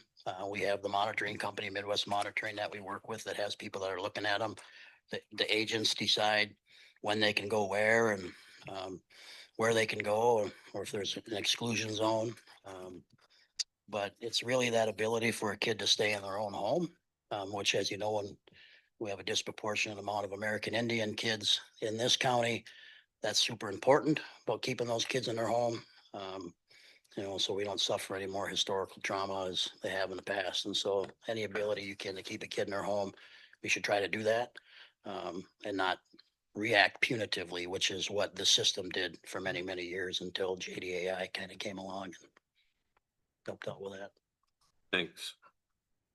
Keep up the good work. Yeah, and I think, Steve, always kind of said, when do we start seeing the payoffs of some of the stuff where we put, and we're starting to see it now, and it's happened in my time here on the board, Yeah. you know, and it really proud of you guys, Reese's department, everybody that works on it. So thank you very much. No, because- thank you, Mr. Chair. And I'll just add, last thing is, I get together with Becky once a year and we work through this budget, and we're scheduled at the end of April to do their May to do that. And so that's kind of a joint effort about, are we putting things in the right line items, you know, and where they should be, and that's all based on this data right here too. So Becky's a big part of working those numbers too when we do that. Thanks. Thank you. Thanks again. Thank you. All right, we'll move on to 8, data center memorandum. Yeah, Mr. Chair, members of the board, our zoning board last fall had gone to a training about variances and really topics that they need to be considering within our zoning jurisdictions. And one thing that they heard loud and clear was we need to start thinking about data centers. And we've had some brief conversations at the zoning board about them, but it's a big topic to get your arms around. So the zoning board has requested to give us time to be able to understand data centers, understand what regulations we should be considering for them by putting in a data center moratorium.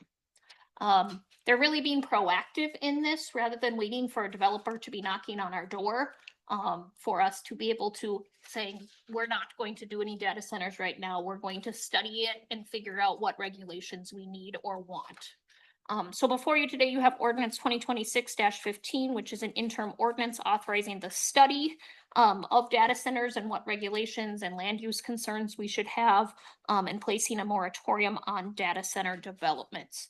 And that can be up to 1 year is how it's written. Of course, if we get regulations in place and things before then this would not last the whole year, but it can be up to a year. Okay. All right. Anybody got any questions? Yeah, Yeah, go ahead. that a job that we're gonna take on, or is the zoning board gonna take it on? Right, in my mind, the zoning board is the workhorse on this. Obviously, I think along the line, there may be some check-ins with the county board because the ordinance and regulations do end up being adopted by you. But the workhorse is gonna be the zoning board. Yeah.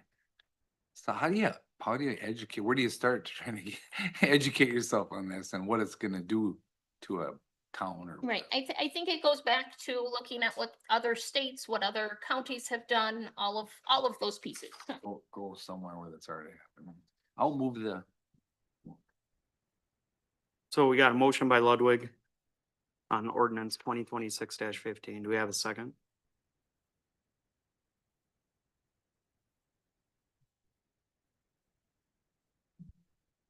So we need a second on that. I'm waiting for somebody to second it so I can have a little discussion here. Okay, I'm not was that a second or not? Well, I'll just tell you outright, I'm not a fan of moratoriums. Yeah. I've never been a fan of moratoriums. No. I just am not. I just have heard things if you, and you don't know what's out there, but they use a lot of electricity and a lot of water and it's They just use a lot of water and a lot of electricity, which, but there's a benefit, I right? understand. Yeah. I'm also a user of AI Mhm. and probably will continue to be Yeah. in my small little world. That's how I'm reading the county board right now. And so. Yeah, but it'd be nice for us to know how to zone them so they just can't come in and start doing Yeah. stuff without. What I'm saying though, they have to be someplace. Yep. And I understand they have to be someplace.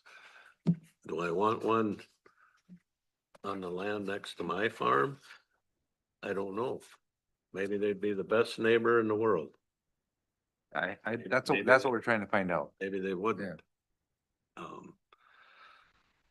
Here's a question for me. Do we have any prospects yet or not? Correct. We have not been contacted by anyone. They're really wanting to move proactively rather than reactively should a development come.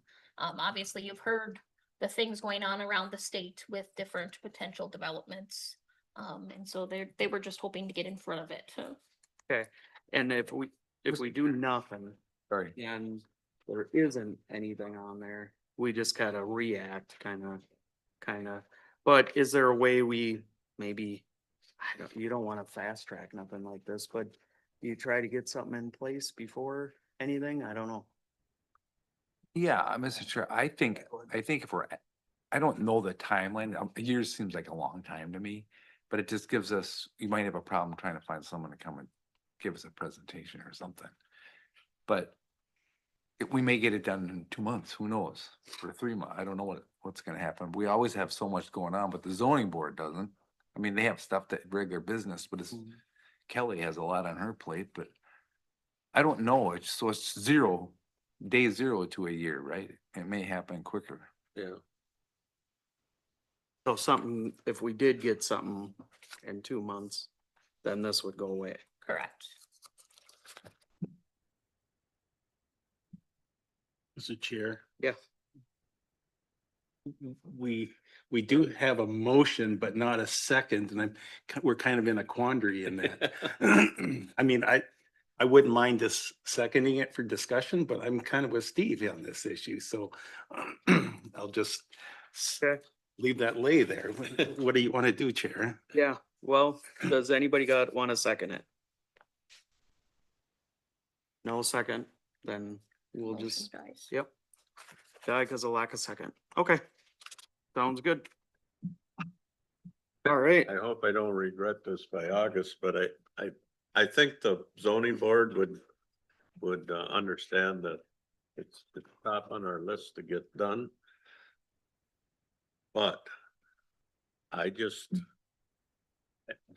seen too many townships and cities react to putting a moratorium on something because they don't want it, they don't know what to do, and I don't think that's the way to govern. I think Yeah, I don't think, I support them. I just don't know anything about them. Yeah. I don't really either, but My guess is we're gonna find out a lot about them. So I have a question. whether Mr. we Chair. want to or not, yeah, go ahead. Did I miss something, or who brought this to us, I guess? Who, the zoning board, okay, so the zoning board brought it to us. Yeah. Gotcha. which I feel bad because they're trying to protect themselves, they're trying to And I'm protect the laying down county. there. Mhm. Thank you. All right. So we'll move on to 8.1, collective bargaining unit labor agreement. Yeah, you wanna take it? or- I sure can take this. So this was our last contract that we had open for 2026 with the Pine County Road and Bridge Supervisors. And the negotiation group has, negotiation committee has reached a tentative agreement with them for 26 and 27. It really is minimal changes from the prior contract and really follows in line with what the other groups that we've already settled with were agreed to. Okay. So I'll make a motion on that, even though I wasn't there at that one. So thanks, Matt, for taking it. And any discussion? Matt, second. I'm sorry, who seconded? Ludwig, any discussion on that? What happens when we turn that one in top? And how many do we have this year? I think 4. 4? Okay. All right, so it just never ends, huh? Nope. We got a few months. Okay, sounds good. So then 8.2, Commissioner Waldham requested to take the We land. didn't vote. Oh, yes, sorry, we got to vote. Okay, any other discussion on that contract? Hearing none, all in favor, say aye. Aye. Opposed, same thing. All right, so 8.2, we're gonna talk about the timber auction. So, you got something you wanna go over? Yes, I do, Mr. Chair. Just some questions. All of the tracts, are they all forfeited land? Every tract is in forfeit status? Correct. And it's called the forfeit? It's not memorial or veterans or, I would have to research each individual parcel, but that is the land that is managed was tax forfeiture land. Just the individual classifications I do not have at the ready. It could be memorial. okay, I don't, it just because of time, I don't need that now, but yeah, that is a request I'm making. And then, surveys are all double checked, I would assume, right? To make sure we're not going onto somebody else's property or anything. Correct. All right, The thank you. land commissioner works with the county surveyor in areas where it's needed. Mr. Chair, Mm-hmm. I can speak just a little bit because Greg's not here, but all the ash pulp, he's just getting ahead of the ash borer while it still has value. Those sales. Okay, and then the total acres of forfeited land. And then total acres of what's described as other would be, Memorial Forest, Veterans Memorial Forest. And then this won't affect the sale of this property off of this, won't affect the Tyler versus Hennepin County decision. That's all been clarified, that we're not selling property that we have to give back to the original owner. So that's all. Correct. This would That's not clear. be settlement parcels or post Tyler parcels. Okay. And then I know we do the 40-40-20. And again, just because of time, I don't need it now, but I would just like to see the balances or make it available for everybody, of course, of where we're at with the balances of this. Because our portion, I guess I'm asking for is it goes toward blight, right? And other things, the monies that we keep at the county level, school district goes to Well- the school, township has 20%. Right, so the way that the formula works is we have those administrative set asides that are for blight and timber development, and Parks and Rec, and so those come off the top. And then the remainder, and our administrative cost, it comes off the top, and then the remainder is split 40-40-20. Okay, so the way it reads here, the revenues from the timber sales are split after administration costs. And okay, so, And statutory set asides. yep, okay, so that's we don't know what those costs are. Right, at the end of the year, we look at what all those costs are and take them off. Okay. And so we do provide a post timber sale too after the auction that shows what the proceeds were. And of course, we don't know what those administrative costs are yet at that point. Gotcha. Okay, so like I said, just for time, what I requested, I'd appreciate that. Thank you. Clarify, when you asked for total acreage of tax forfeited land, are you talking about specific to this auction, or are you in general? Just in general, just what our holdings are, what the county has. All right, Thank you. so we do need a motion on this, correct? Yeah, we need to take that. I'll move that. Okay, we got a motion on the land auction. Do we have a second? Second. Okay, is there any other discussion? All right, hearing none, all in favor say aye. Aye. Opposed, same thing. Okay, we will move on to commissioner updates. I didn't miss something, right? Okay, Highway 23 Coalition. Okay, we did meet and the majority of the meeting was spent on planning the annual meeting, which is coming this Friday. And it will be at Freddy's in Kennebunk County, so really getting pretty close to us. And that's strategic because the focus is on the north end of that corridor, all the study from Foley to I-35 is the big focus. So anyways, we'll be having that this Friday. I know Steve is going. We've got a couple other people from guests of Pine County, East Central Regional, the solid waste, looking at becoming a member. And then another, there's some, let's see. Right, as Yeah, toward zero death or safe roads. she's coming. coordinator. And I was thinking of our keynote speaker is gonna be US Representative Stauber and possibly Representative Emmer might be there as well. So that's the, and a number of other officials. Maybe what I would ask, I know it's not on our, but we're allowed certain there's a cost to all this, the annual meeting, and a number of guests that we've invited. And we are probably one over if we want to invite our representative, Nelson. I think that will be covered, but just in case it's not covered, I'm gonna suggest that our county cover that, which is $25. So, I'll second that. Okay, he's already committed to come, so I would hope that either that or I'll just pay it out of my own pocket, but all right. And that was for Representative Nelson? yes. Uh, And he may very well be covered, but just to make sure. okay. Was there any other discussion on that? Does everybody know we're just $25 to even? Yeah, you suppose we should. Huh? It- I know it's minimal, but Yeah. Okay, any other discussion on that? Hearing none, all in favor say aye. Aye. Opposed, same thing. All right. Well, thank you for that, and hopefully, yeah, we get a lot of good participation, so. Thursday. Is there a way to watch it? No? No. Okay. All right, I'll give you a play-by-play. sounds good. I look forward to it. Greater Minnesota Parks and Trails. No, we just got a newsletter about it. Okay. There's a meeting coming up again Friday. Sounds good. NLX looks like it's canceled.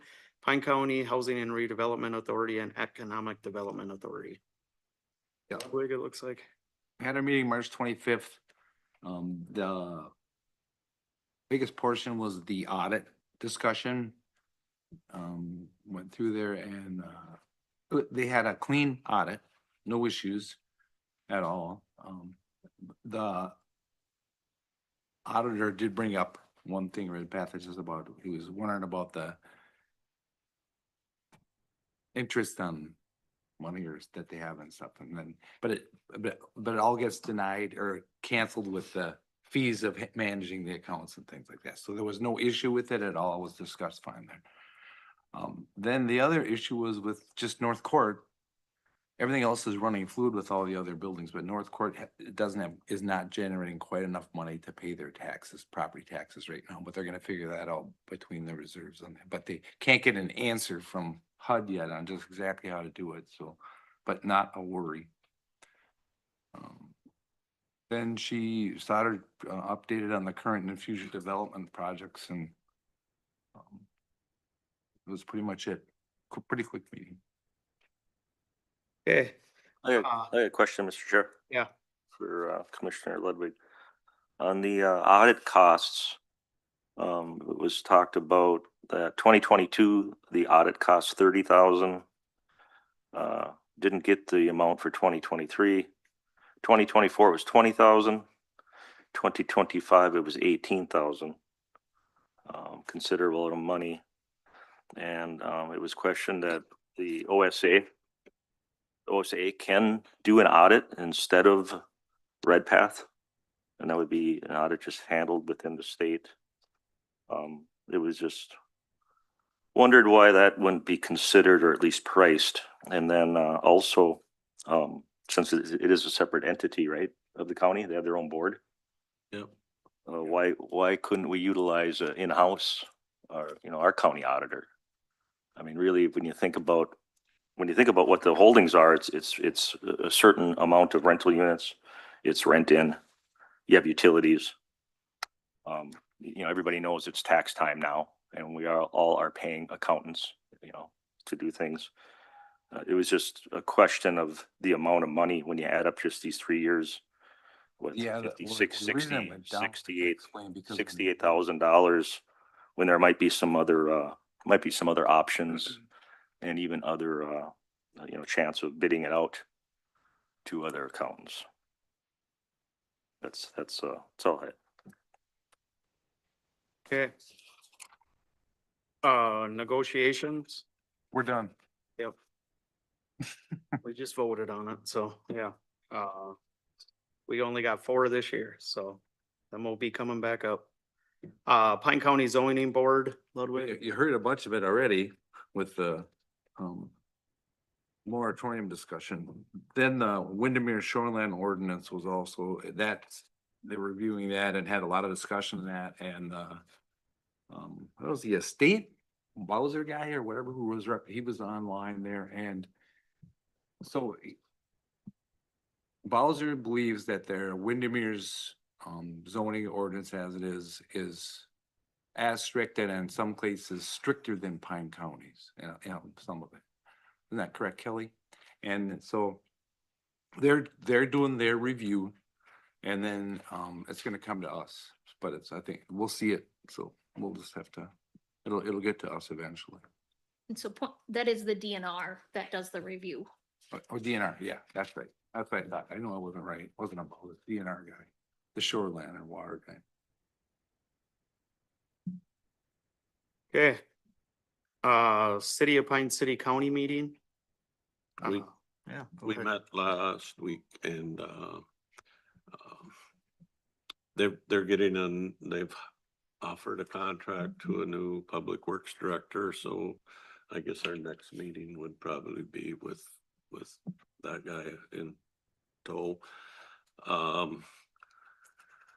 Trying to stay ahead of that issue when the bridge gets built.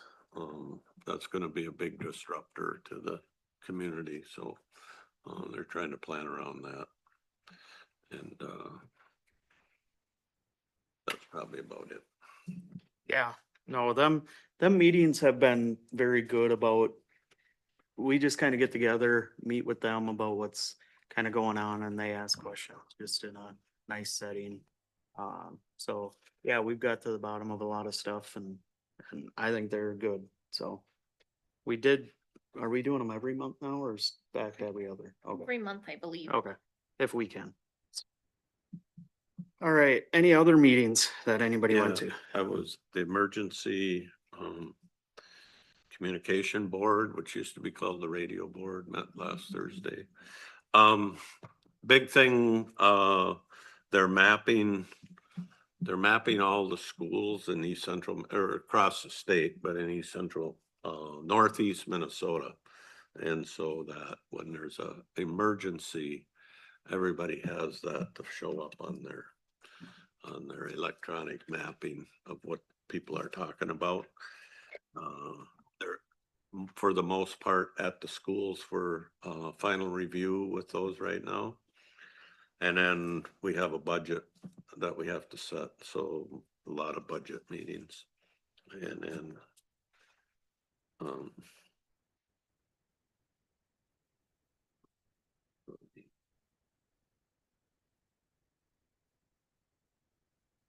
township officers meeting was Saturday. So anyway, I represented the board. Thank you. I really did it well. I took everybody's 5 minutes. Oh, minus about 15. Mary was there. Sheriff was there. Reese was there. They gave a really good talk, and I covered mostly that costs are going up for the county. I don't care if you're talking technology or grader blades for the township road grader. That's the way it is. Got anything to add, Mary or Reese? I think so. Okay, thanks. Asked a lot about, election training. Yeah. Yep.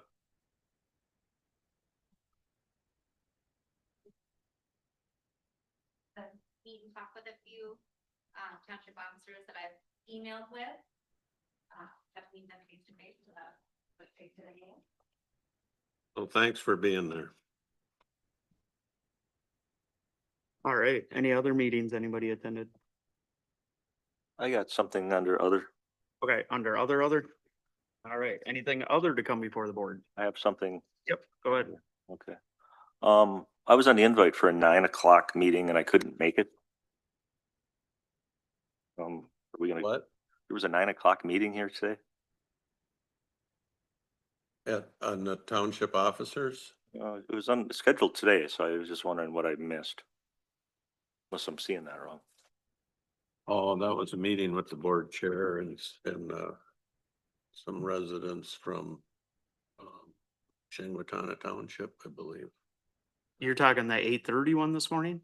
Well, yeah, must be. Okay. Right before this one. I was, like I said, I was on the invite, but I couldn't attend, so. I was curious as it was. It was on the commissioner calendar. Yeah, it was probably on there, but yeah, that was just a meeting me and Kelly had with some Shingwatana Township people. That's it. Okay, anything other to become before the board? Okay, we'll declare the meeting adjourned.